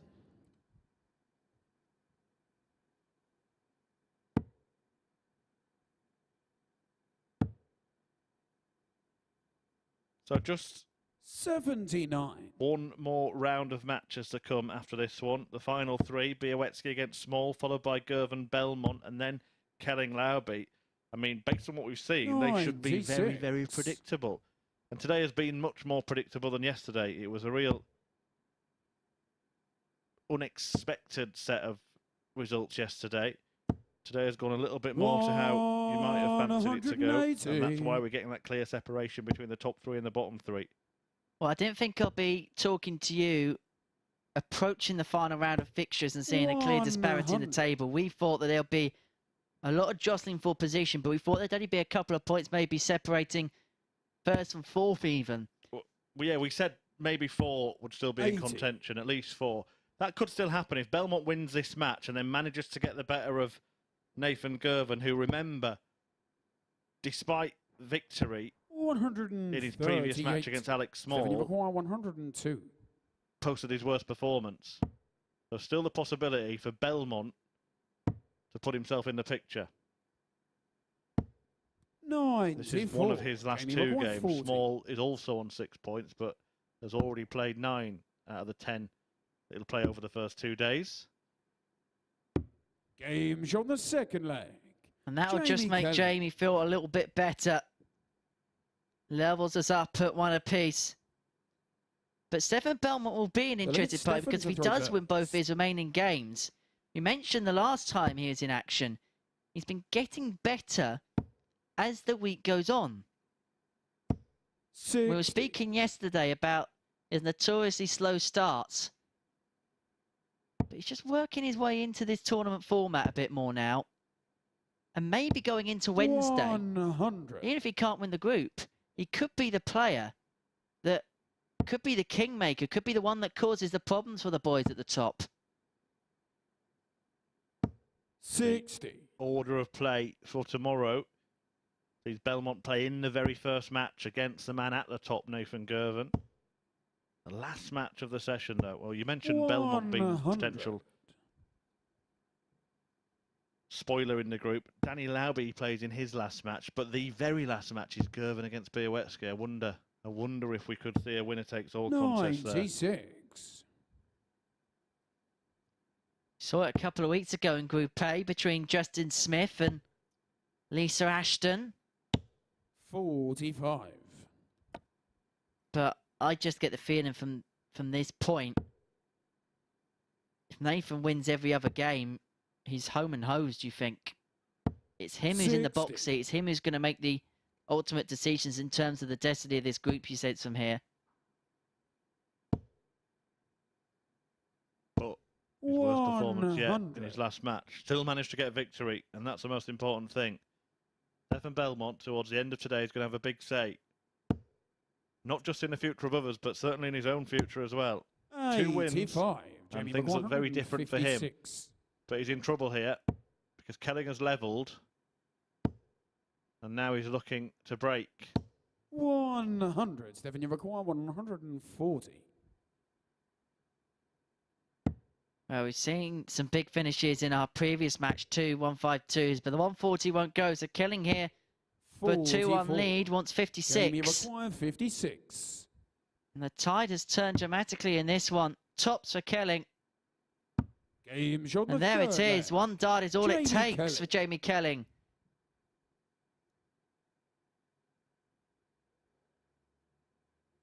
Fourth leg, it's Jamie to throw first. And he's just upped it here, hasn't he? The last leg and a half, Jamie Kelling. Yeah, and he's needed to, just for his own peace of mind, if you like, ending the day. 100.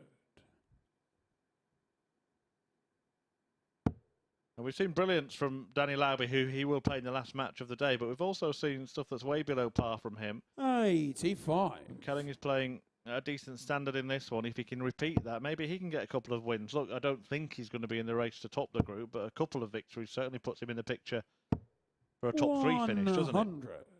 Exactly, and if he can come back tomorrow and win 4 or 5, then it certainly forces the issue of those directly above him, but 60. I just think that there's just so much room to make up with such little time remaining. It looks likely it's going to be Group C for Kelling. 96.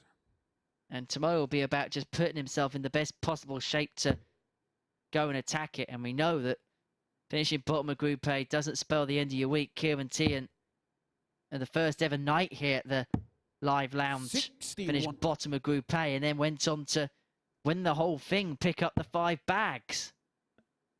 It's Aaron Monk, Kurt Parry and Lee Cox that will join Group C 59. later this week. The other 3 players still to play: Colin Osborne, Matt Dennett and Scott Williams. Of course, Williams fresh from that record-breaking 4th Jamie Challenge Tour win. 46. The most Challenge Tour titles in a year by any player. He's also won a Pro Tour title as well. How good this format is. He's on his second chance. 100. He didn't qualify first time round, so he's coming back for round 2. Yeah, only 1 player gets through in the new format. It's 12 weeks to Champions Week. 140. Rather than the 4 where you get 3 Jamie players through 46. from each week of action. No more than 2 chances on offer for any player. James on the 4th leg. Jamie Kelling Kelling is keeping his chances alive of maybe not having to play in the afternoon sessions later this week. The first Stefan small steps maybe being made here. And it's scuppering Belmont's chances of still being in with a shout tomorrow, isn't it? We felt 60. there might be 4 players, but if Belmont loses here, you'd probably have to say that there'll definitely only be 3 in contention.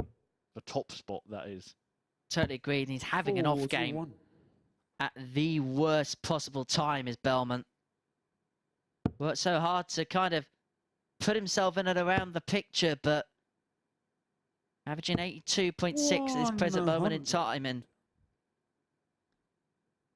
looks as if Kelling's in a commanding position in this match, even if not in this 60. leg.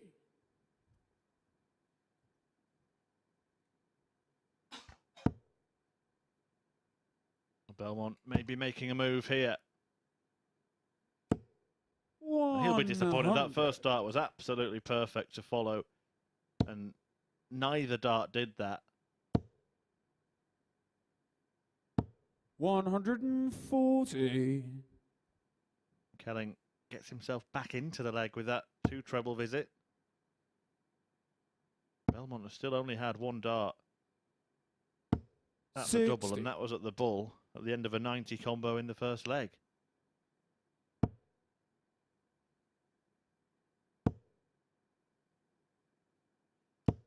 $60.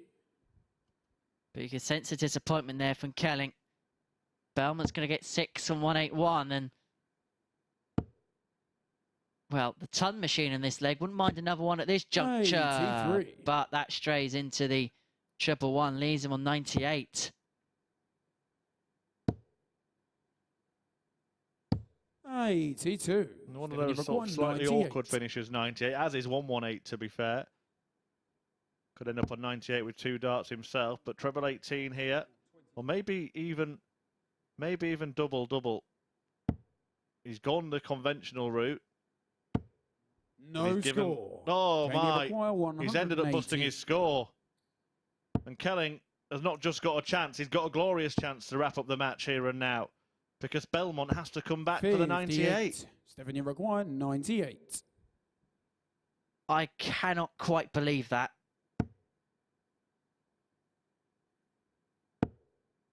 Yeah, I thought he might stay there, to be honest. 58. Jamie requires 60. Has the belly bust cost him? And Jamie Kelling almost followed suit. What kind of thing is going on?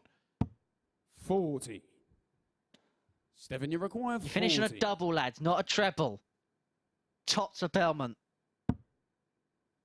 Double 10. 5. This is getting a bit shaky now for the Swiss. 35. And Kelling will return for double 10 Jamie to seal a 4-1 20. victory, which had seismic circumstances for Stefan Bellmont. Game shot And there on it the is. match. Jamie Kelling wraps up a 4-1 win against Stefan Bellmont, and he joins the Swiss and Alec Small on 6 points in Group A with his first victory of the day with an 82.67 average, 4 from 10 on the doubles, a high out of 56. And so we enter the final round of fixtures on day 2 here in Group A. We're going to see Sebastian Bioetsky in action. He can move on to 12 points if he can get victory against the man who's now at the bottom of the group in Alec Small.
Hello and welcome back to the MODUS Super Series here in Portsmouth. We've got 3 more matches coming your way as we enter the final round of matches on this second day of action in Group A. And as Chris Murphy said, a lot of the results today have been more predictable than they were yesterday, with Girvin, Laubey and Bioetsky coming into the form we were expecting from them. Let's have a look at the stats from the last match. We saw Jamie Kelling, of course, with a 4-1 victory, an average just shy of 83, with 40% checkout percentage in that one as well. A much needed win for Jamie in that one after Stefan had done such great work to get himself back in a good position in the league standings, which we can take a little look at now before we move on to our next match. There we have it. Nathan Girvin still leading the way. Jamie Kelling now making sure he doesn't get cut adrift at the bottom. He's on 6 points. Next up, we do have Alec Small, who's looking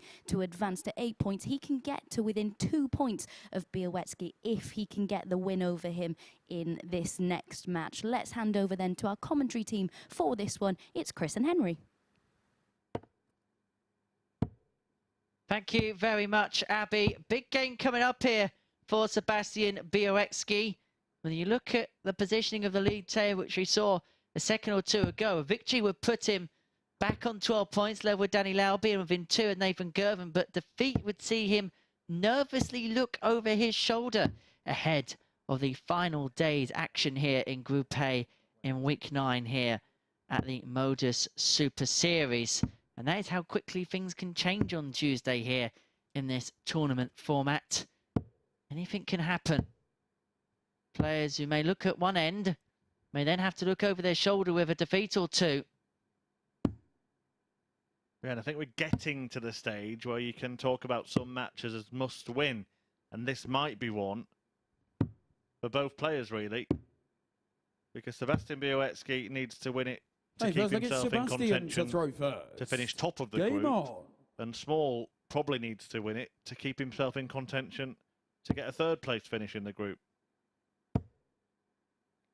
Couldn't be any more right there, Murph. 140. Bioetsky the favourite, and we are going to see the top 3 play the bottom 3 in the final 3 matches of Tuesday's action. Belmont up against Girvan next, the league leader, and then Laubey faces Jamie Kelling, fresh from his first victory. And there is a potential here if the 3 players at the top beat the 3 players at the bottom. Tomorrow we are just looking at a 3-way race for top place. And there's probably too much to do for the bottom 3 to contemplate trying to break the threshold of 3rd place, unless someone perhaps wins every single game. Yeah, he's playing themselves into form for Group C, isn't it? That's the order of the day. Alternatively, if the bottom 3 all win, then group gets blown wide open. Drama on Wednesday at the Super Series. So Bioetsky leads himself on 1-2-4 with the darts after 12 in this opening leg, and it's going to be under some pressure following that 130 from Small. So check out, he's already taken out today. 99. And it can require 105. Can't manage it this time. Did it against Jamie Kelling earlier on. Double top. 85. Sebastian, you require 25. 2 8s for Bioetsky. That might be an awkward first start. It was. And it requires and so 20. Small returns for double 10 for a break of throw in the opening leg, up for 5s. 15. But it drags below and Bioetsky returns. Sebastian, you require 16. Sebastian survives, being broken in leg 1.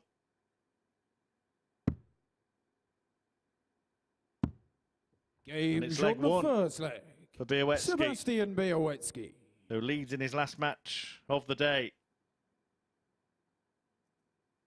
Already after the first leg, we've seen 9 missed darts at double. Both players know the significance of this match. And those 180s could be significant moments which turns the tide one way or another. But we've seen at times of Alec Small, smoke and no fire. But, hello! 180. There's smoke and fire now. Alex Small on fire and threatening to do what Conor Heenahan did last week here at the Super Series. The Irishman was the first to produce a perfect leg on that stage. Well, that prospect is denied Alex Small with dart 7. But he does leave himself in a good position here.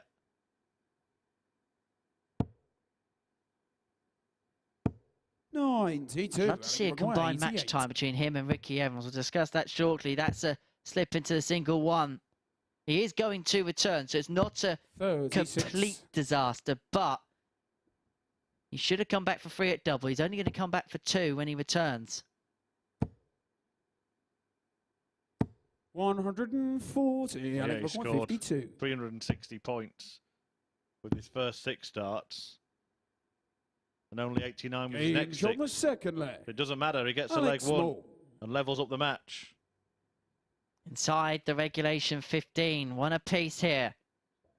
Bioetsky, though, with the advantage of throw in the third.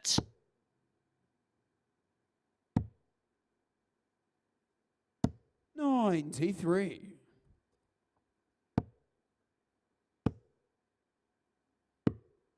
$47. That felt too quick there, didn't it? Yeah, maybe a little bit excited after the 9-dart attempt. 140. Almost as excited as you, Henry. Not possible, Murph, is it? 100. We have had 10 perfect legs overall since the concept of this tournament was born, but only 1 on that stage. It came actually in the 60. evening by Conor Heenahan last week after Steve Brown had missed a double for 1 in the afternoon. 85. Last 3 days of last week were just absolutely incredible. Group A is merely the little appetizer, isn't it, for what's to follow later in the week.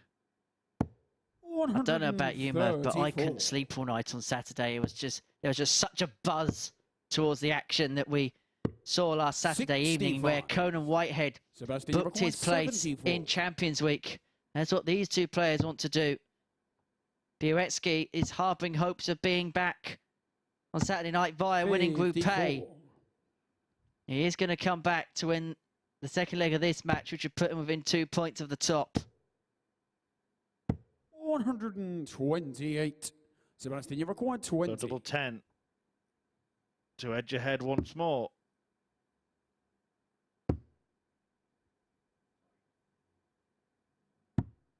Double 5 found. Third leg. And it is Sebastian Bioetsky Bioetsky. back in the lead. Fourth leg is Alec to throw first. What do you make of the Champions Week lineup so far? Is there anybody that really stands out for you? I was asked by Abby yesterday. For me, it's Graham Usher, the man to watch, the man to beat. I'd say he's probably, yeah, he's got to be the favourite out of that group of players, hasn't he? 80. I mean, don't just credit Graham Hall. And again, Robert Owen. Well, I mean, we forget about him because he won it so long ago. But as I said to Abby last night, that the first 6 players that qualified have never played on this stage before. Their first outing is going to be at Champions Week, and I think that will be different. Robert Owen is so well versed in playing in the old studio in Southampton that it's going to be a very different feeling for him. He's actually the player who's played the most matches there and won the most matches there. To be honest, I don't think it matters with Robert Owen. I don't think he cares where he's throwing darts. He'll just throw darts. He'll enjoy it, and you'll know if he wins. He's a man who's, of course, reached the semi-finals of the UK Open before. Sebastian Bioetsky here, a man who's reached the quarter-finals in that tournament. 34. The FA Cup of Darts, as they call it. Indeed. 140. Alec, you require 79. Shots were small. 59. And if it went 2-2, there'd be no replays in this match. It's straight down to a winner. 41 for Bioetsky for a 3-1 lead. Break of throw. And he's going to throw for the match here. Sebastian Bioetsky. For what would be a crucial 2 points to him. It would put him on to 12. It'd put him on a dozen alongside Danny. Fifth leg, it's and Sebastian 2 points to throw first. for Girvan at the summit. Bioetsky, that's unlucky. Yeah, bouncing back, 40. isn't he, after that defeat to Danny Laubey in that brilliant battle we saw just a couple of games ago. Sometimes after 65. that type of match, it can be difficult to prepare correctly for the next one, particularly when you're only having 1 game off. That happens in this format. Sometimes it's 1 game, sometimes it's up to 4, isn't it? Because everybody has to play each other. 120. That was really aggressively thrown. I think he actually threw that differently to the first 2 darts, and it probably landed at a different angle, which is why it ended up on the floor there. Dartboard's been a little bit like a trampoline today. There's been so many bounce outs. 59.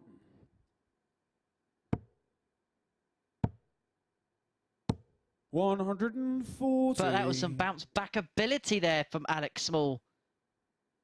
Should get 6 and 176 unless Bioetsky 164. can do that. 39. And excellent counting as well. Sebastian, you've got 145. This is for the match. This is for 12 points. To pile the pressure on those directly above. 58. And Small's going to have to take out this 137 to keep his hopes alive. 97. Sebastian, you require 87. And so 87 to seal it for Seb. Bullseye! 62. And it would have been to an in style. Alec, you require 40. Does the match go on? Game shot the It fifth does. leg. Top corner. Alec Small. Not going to say like a David Beckham free kick anymore. Let's go Kieran Trippier. Sure, he's got to be Siblings, Gareth Alec Bell. to He's throw Welsh. first. Game on. He's also at the wrong end. I'm going to go Barry Bannon. 131.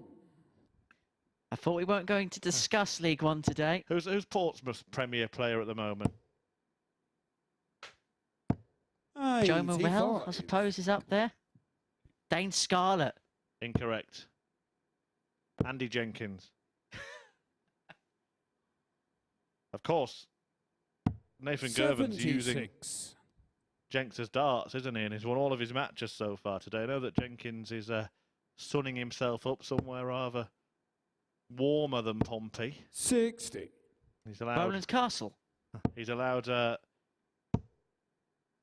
Girvan to use his darts while he's 60. on a break. I think he should be asking for a bit of commission from whatever prize money the Scot picks up this week. 100. So what happens if Nathan gets through to Champions Week? 174. Well, if Andy Jenkins gets through to practice week, then he's got to Champions Week. Then he's got a problem, hasn't he? It's gonna be a it's gonna be a case of, do you remember you go down one of those backstreet pubs? 60. They've only got one set Alec, of you're on darts, and maybe 60. they've got to share. Double top to share 6 legs. 50. Well, Small has quietly worked his way back into this match, but he's been involved in lots of 4-3s, and he's been on the wrong end of most of them. He won 4-3 in his opening match today against Jamie Kelling. 44. He lost Alec, you require 4-3 in his 10. last match against Nathan Girvan. Is he going to take us a distance again? Game shot He the was sixth beaten leg. 4-3 Alec Small. by Bioetsky yesterday.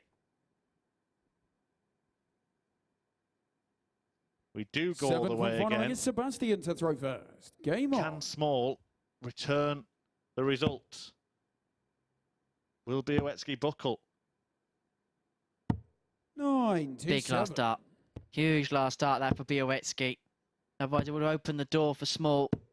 81.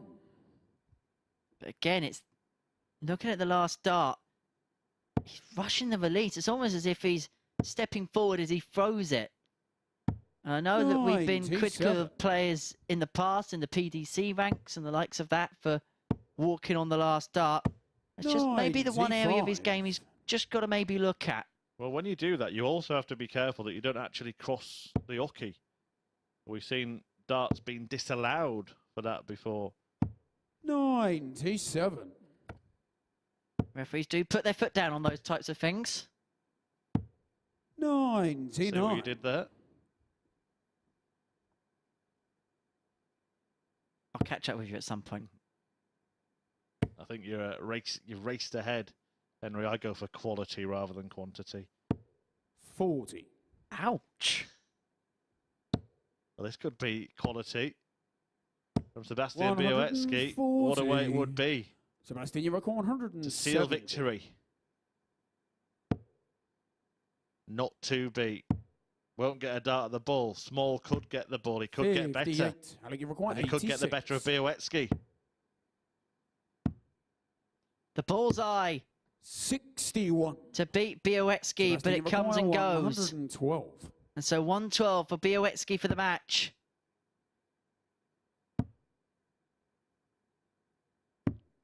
And double 16 would have been some way to secure the win, but it's not going to happen, and Small returns for the 25. Taking his time, having a moment, having a look, and that's made it difficult. And Bioetsky will come back. Sebastian, you require 32. Big, big, big chance goes begging for Small.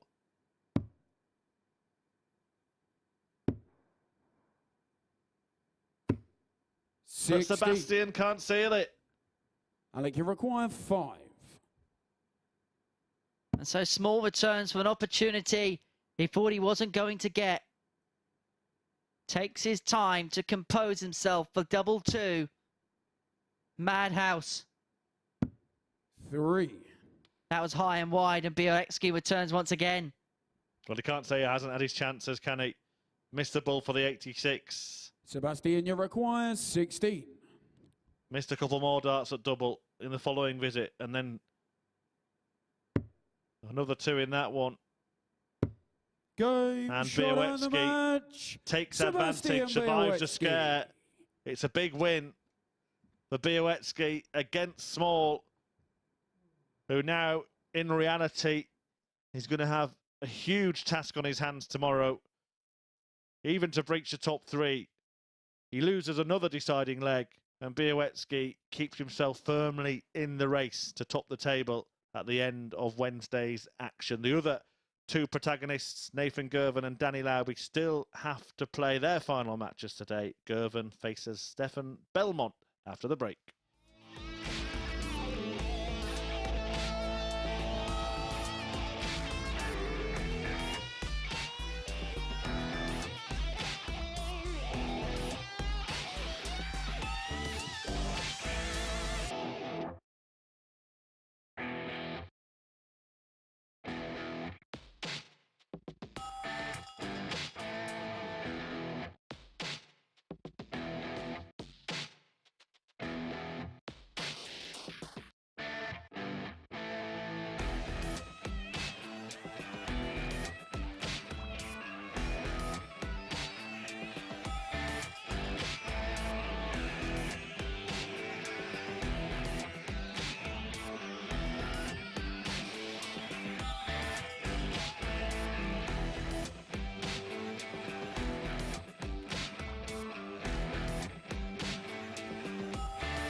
Hello and welcome back to the MODUS Super Series. Before we get on to our penultimate game of the afternoon, let's remind ourselves of what just happened in the last match, with Alec Small going down 4-3 to Sebastian Bioetsky for the second successive time this week. Bioetsky bouncing back with his third win of the day in what ended up being quite an edgy last leg decider. A 23 dart leg to win it there for the pole. 22% on the outer ring for him in that one. Again, a bit of trouble on the outer ring. Let's take a look at what that does to the table then before we move on. Of course, we've got Nathan Girvin coming up next. He can extend his lead at the top of the table going into the final day's action, leave himself perfectly poised heading into Wednesday afternoon's action. He's showing us today as well that he doesn't just win when he's at the top of his game and when he's showing his A game. He's also winning those gritty games with his B game. So let's see how he can get on in this final match for him of the day up against Stefan Bellmont, who'll want to bounce back himself and end the day on a high. Let's see whether he can do just that in the company of Chris and Henry. Thank you very much, Abby. And so Stefan Bellmont will conclude his second day's action here at the MODUS Super Series against Nathan Girvan, the man at the top of the table, and could go 4 points clear once again with victory here against the Swiss thrower.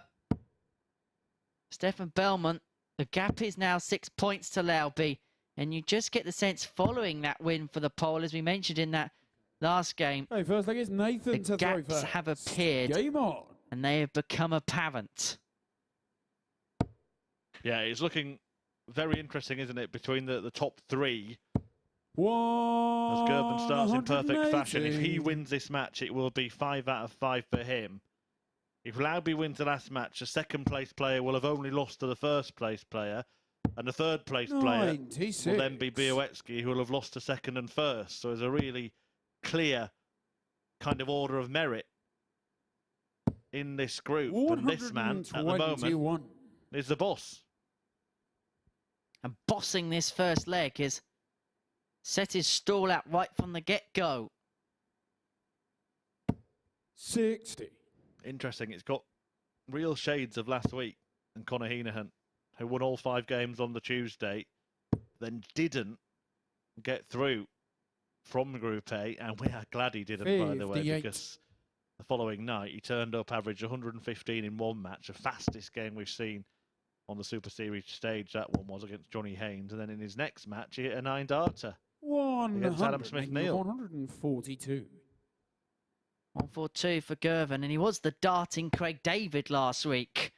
Middle of the range Monday, 58. 5 from 5 on Tuesday, missed out on Wednesday, hit a 9-darter on Thursday, squeezed through Group B on Friday, lost on Saturday and chilled on Sunday.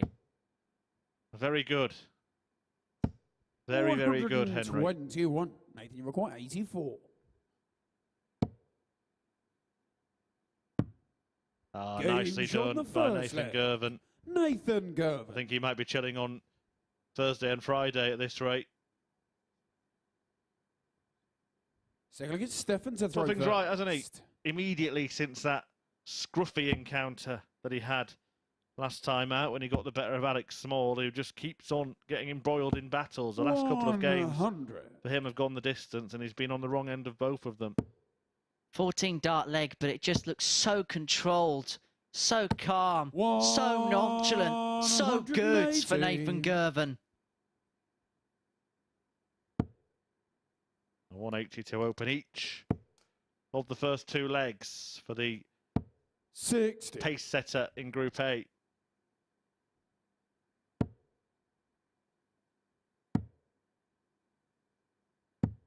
$58.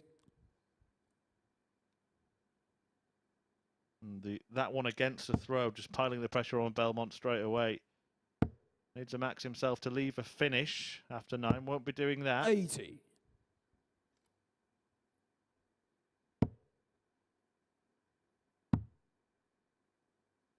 Sensible stuff that to switch with the second dart, ensuring that treble does put him on a checkout. Give yourself as many possibilities as possible. That sort of makes sense. Nathan, you require 164. This is possible. Becoming probable. It's probably inevitable. 139. But it's the ball 121. that's beyond him. Belmont will get a go with the 1-2-1.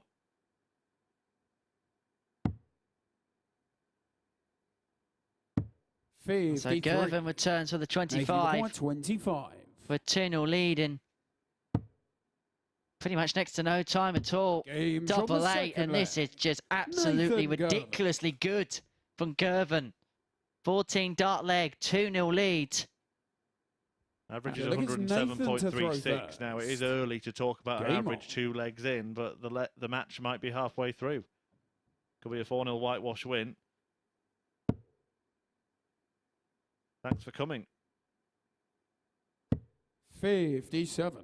28 darts to win the first couple of legs. Sometimes when your opponent's playing like that, you think you have to pay to get in. Well, you don't have to pay to get into the Super Series here. If you want to be here on Saturday night, free tickets available from dartshop.tv. 140. And you'll probably see Nathan Girvan at this rate because he is emerging as the hot favourite to top this group. Good segue, Chris. 78. I don't need praise, Henry. I know I'm above average at this job. And Nathan Girvan's above average in the darting stakes. That's his third max of the match. We're only 3 legs in. He's averaging a shade under 112. They only opened this leg with 57 as well, and he's gone out in 14 darts in each of the first 2 legs. He could better that by completing this combo. Double 8 to do so. Delightful darting, dreamy darting. Nathan Girvan. Spectacular from the Scot, who's now averaging 112.72 after that dozen dart leg. And Stefan Bellmont must be feeling like a rabbit in the headlights here. When you consider in his last game, he averaged 78.5, Nathan Girvan. This has been a tungsten turnaround from the man in tartan. Well, not literally in tartan, but the 60. Tartan tungsten Terminator, I suppose, to steal a line. You got there in the end. I think Nathan Girvan's been there from the beginning in this match. 100. And he's only started with 60, but remember he only started with 57 in the last leg, and he ended up going out in 12. 97. Looks like we're going to see the best performance statistically that we've witnessed in this group so far. And Nathan Girvan is threatening his own personal best here at the Super Series, which is 108.23. That single 4 won't help the cause. And suddenly here, Stefan Bellmont could be favourite to win this leg if he can get a couple of trebles. Not going to happen. 58.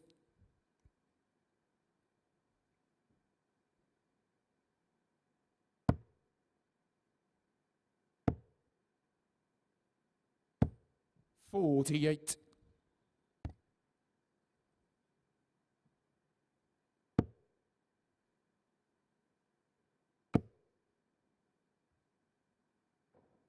60.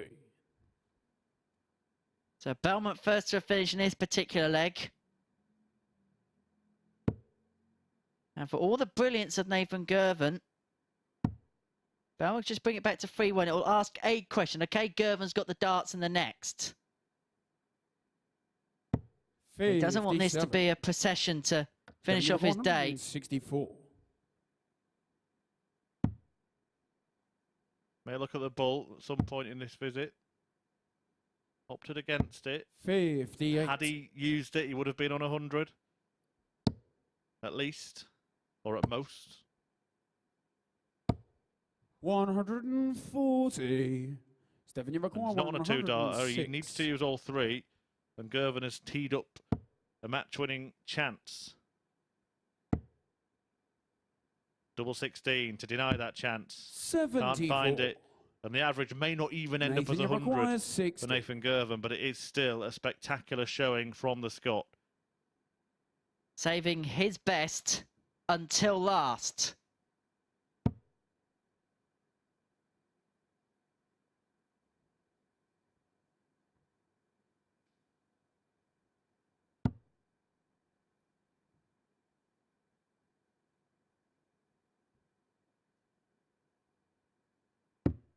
And Girvin will be the man to beat on the final day of Group A here at the Super Series. He will go top of the table overnight, no matter what, and he's done it in some style. An average of 98.5. It was well above the ton for huge sways of that game. 4 out of 6 on the doubles, a 1-2-4 high checkout. It was superb, it was stupendous, it was simply sublime from Nathan Girvan as he beats the Swiss Stefan Bellmont by 4-0. Just one more game left on your afternoon session. It's Jamie Kelling up against Danny Laubey after this short break.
Not done.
Hello, good afternoon and welcome back to the MODUS Super Series. One more match remaining for you this afternoon, but I am now joined by the man who is going to be top of the table regardless of what happens in this match. Nathan Girvin, a superb day, won all of your matches today. You must be feeling amazing.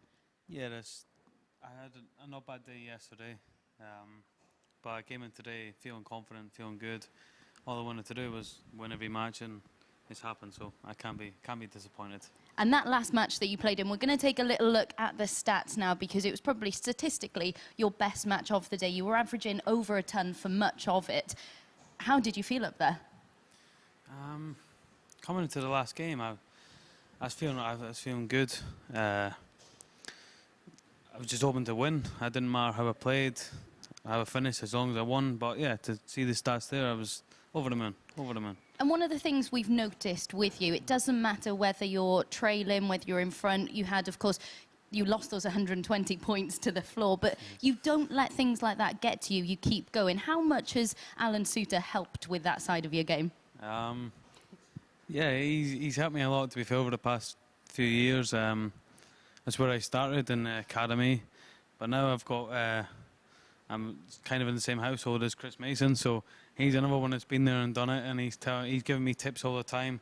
It doesn't matter if I was to go up there and average 120 and miss one direct double. You say, "Oh, Nath, you know what you've done wrong there. You missed a one direct double. You should be better." And I'm always trying to improve my game, always trying to be the best I can be, do the right things, because it is hard. You know, I was in Challenge Tour last weekend there.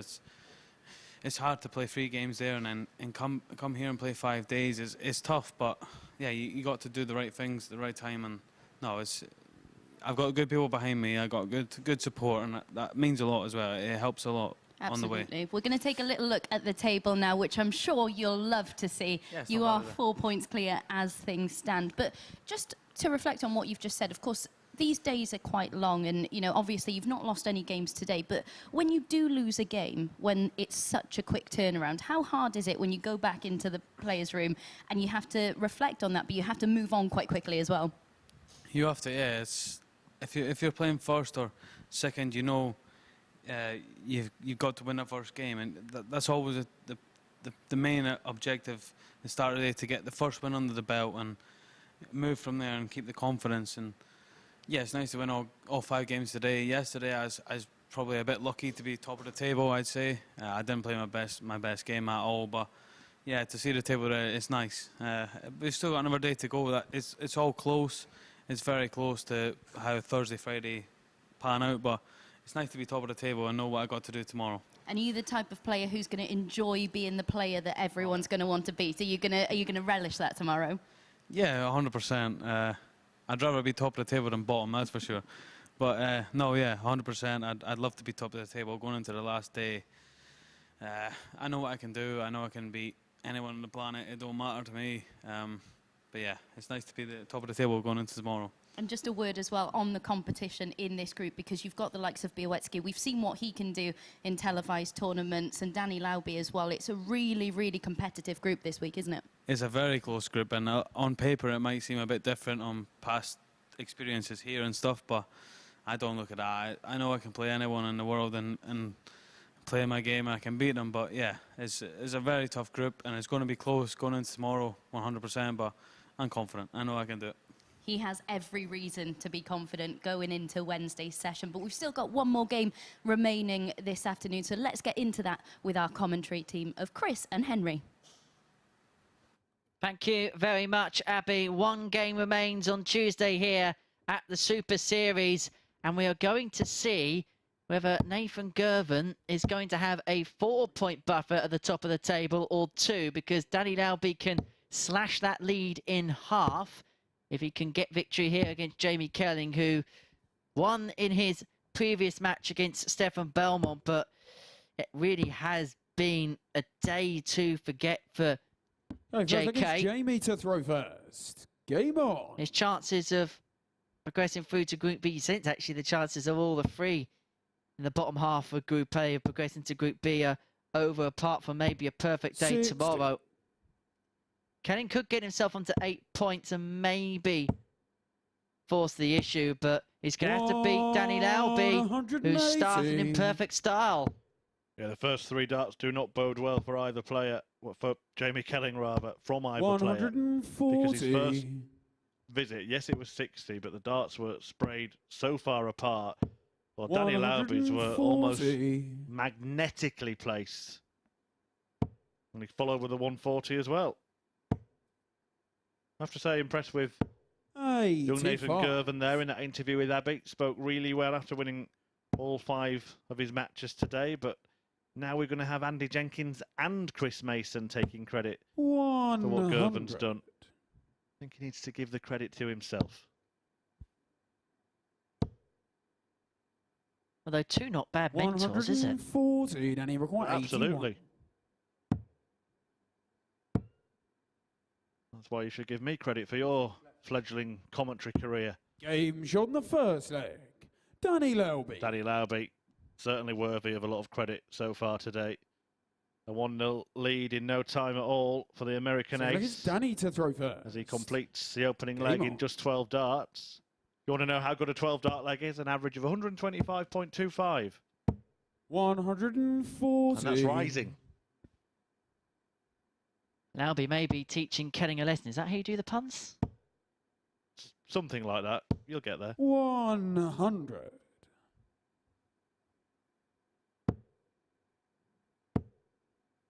I must admit, I did 59. enjoy your repercussions pun earlier on.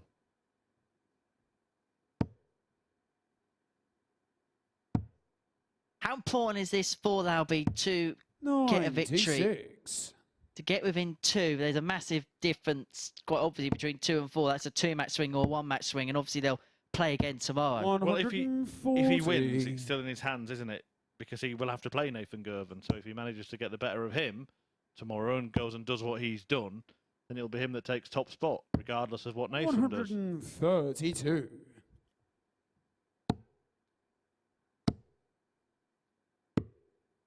$145. Laubey is racing his way towards being a couple of points behind. 17 after 12. He's looking for a potential 14 dart leg. And he requires 17. To be fair, Jamie Kelling's playing at some rate himself. Double 8. 4s. 9. Jamie requires So Kelling returns for 128. Triple 20. Would have left the dart at the bullseye, but Laubey returns for double 4 to double his lead in double quick time. Game shot on the There second it is. leg. Danny Laubey. And Laubey does open up that 2-0 lead against Kelling. So look, it's Jamie to throw first.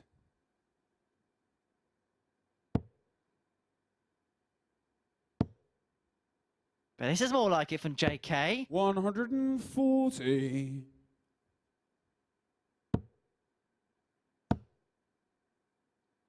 $97. We're seeing some sort of markers laid down at the end of the day today, aren't we? Nathan Girvin producing his best performance in his last match. And Danny Laubey threatening to do the same, just to say, look, you're not going to have it all your own way tomorrow. 58. And the last game of the day is the one that players think about the most because it's the most recent in the mind. 96.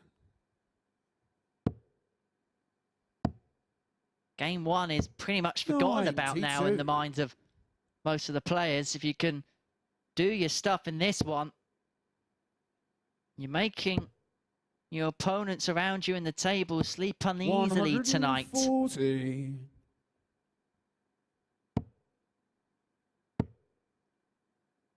140. Kelling in position to halve the deficit in this curtain closing contest on Tuesday afternoon.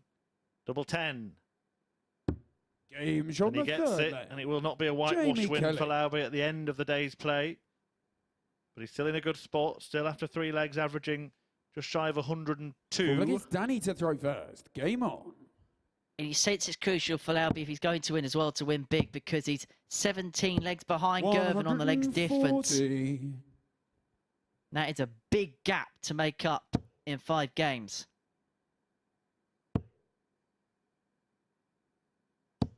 $60. Yeah, and a big gap between the top 3 and the bottom 3, as we've been saying throughout the day. 180. From Danny Laubey.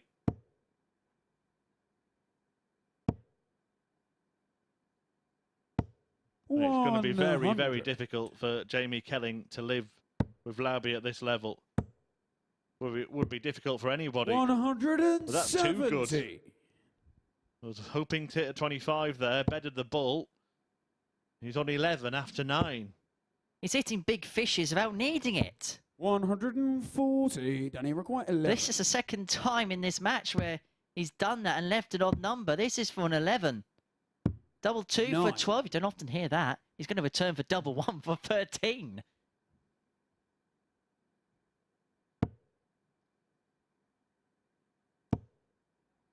Well, this is virtual insanity, and it's not coming from JK. 140. Danny required 2.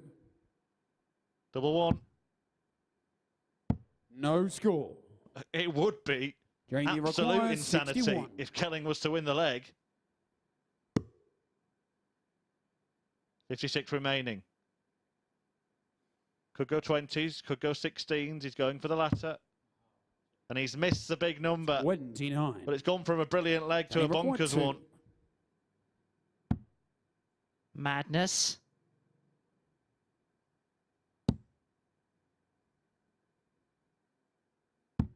Game shot In the madhouse, and Laubey's up to the task. One of the most bizarre legs he probably ever throw.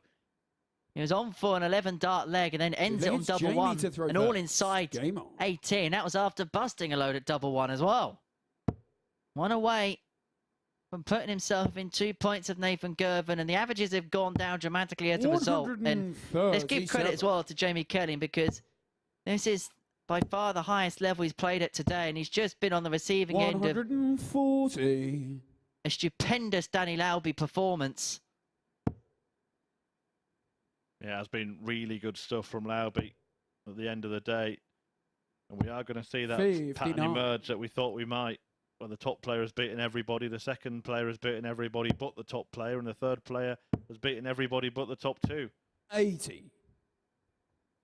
And the way that Laubey is throwing in this match, I'm going to take a risk here, Henry. Hang on a minute. Might change my mind if this goes in the treble. No, I'll take that risk, Henry. I'm going to leave you to it and go and join Abby on the balcony to summarise the day's action. All yours. 91. Thank you, Chris. Although we should say that Chris's predictions today haven't always been correct. But it's Danny Laubey going to end his day with a 4-1 win over JK. But that's a terrible slip into the single 5. 45. Jamie require 100. And suddenly, if JK can take out this ton, it's game on. So I'm going to go treble 20 for double 10. I'm surprised because of the lie of the first start. 41. Danny require 145. Well, this would be some way to do it. He's not going to do it on this occasion. And so Kelling is going to come back for the 59 to bring it back to 3-2. Just make it a little bit interesting. Tops. Game shot on the 5th leg. Jamie And there we Kelling. go.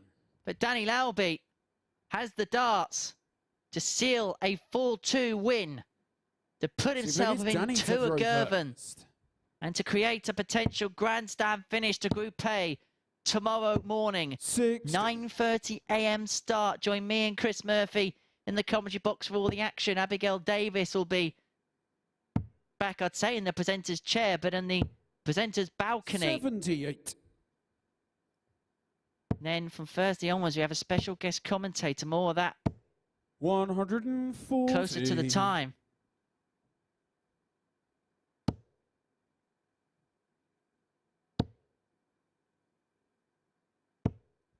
$76.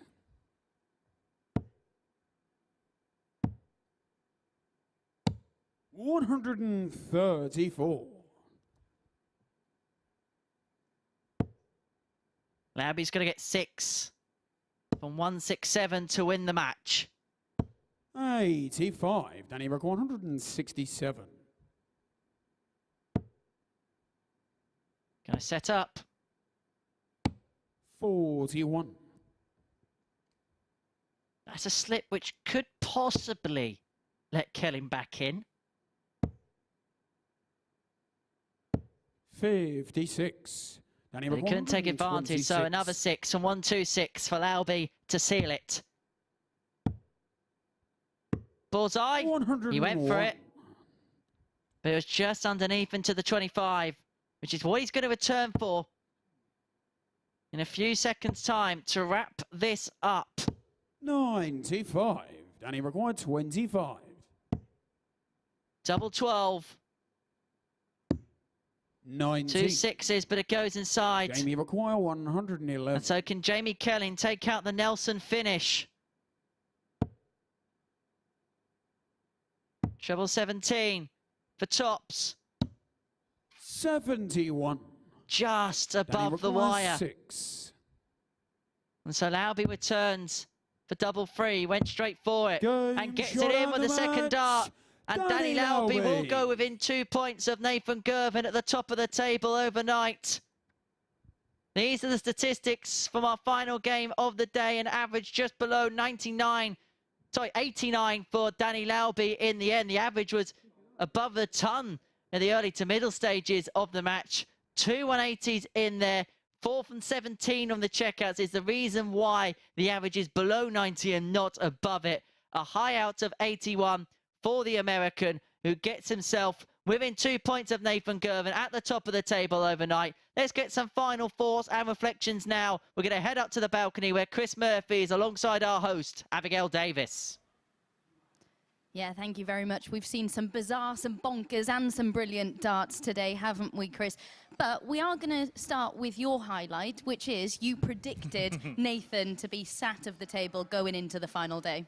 Yeah, I'm not going to take too much credit for that until he wins the group, if he does win the group tomorrow. But we've seen a real kind of pecking order develop, haven't we, with, as I was saying, Tenry and Comms. Nathan beating everybody, Danny beating everybody but Nathan, and then Sebastian beating everybody but those two. So it's two groups now in Group A, and it looks like the bottom three will definitely be playing in Group C, and the top three will be battling it out for that first place. Yeah, I was going to say, I think we can take a little look at the table. Is there anyone in that bottom half? You can see there is a 6-point gap now.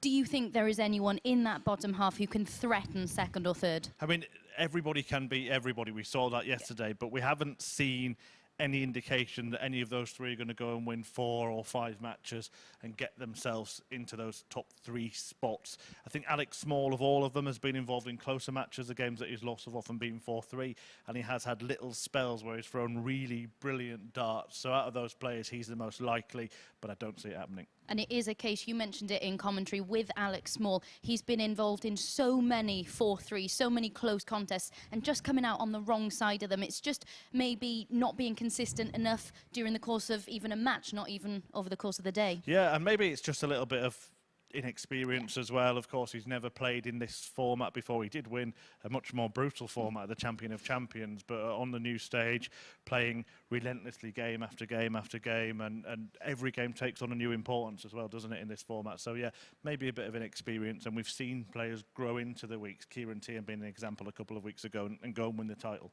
And just a final word on the man of the moment, Nathan Girvin. He spoke so impressively as well, didn't he? He's so mature for just 19 years of age. Yeah, he really is. And he felt like a player who kind of bore well that tag of being the favourite, of being the man to catch. He seemed to be revelling in it, enjoying it. And I think he'll take some beating tomorrow. It's still a real battle between him and Danny Laubey. If Danny can get his finishing right, because his scoring's been excellent, then, you know, watch out. But Nathan Girvin, for me, is very much the man to beat. Absolutely. It is all still to play for, especially in those top 3 places tomorrow. So let's find out how it unfolds. We'll be back tomorrow morning from 9:30 yet again. We'll see you then.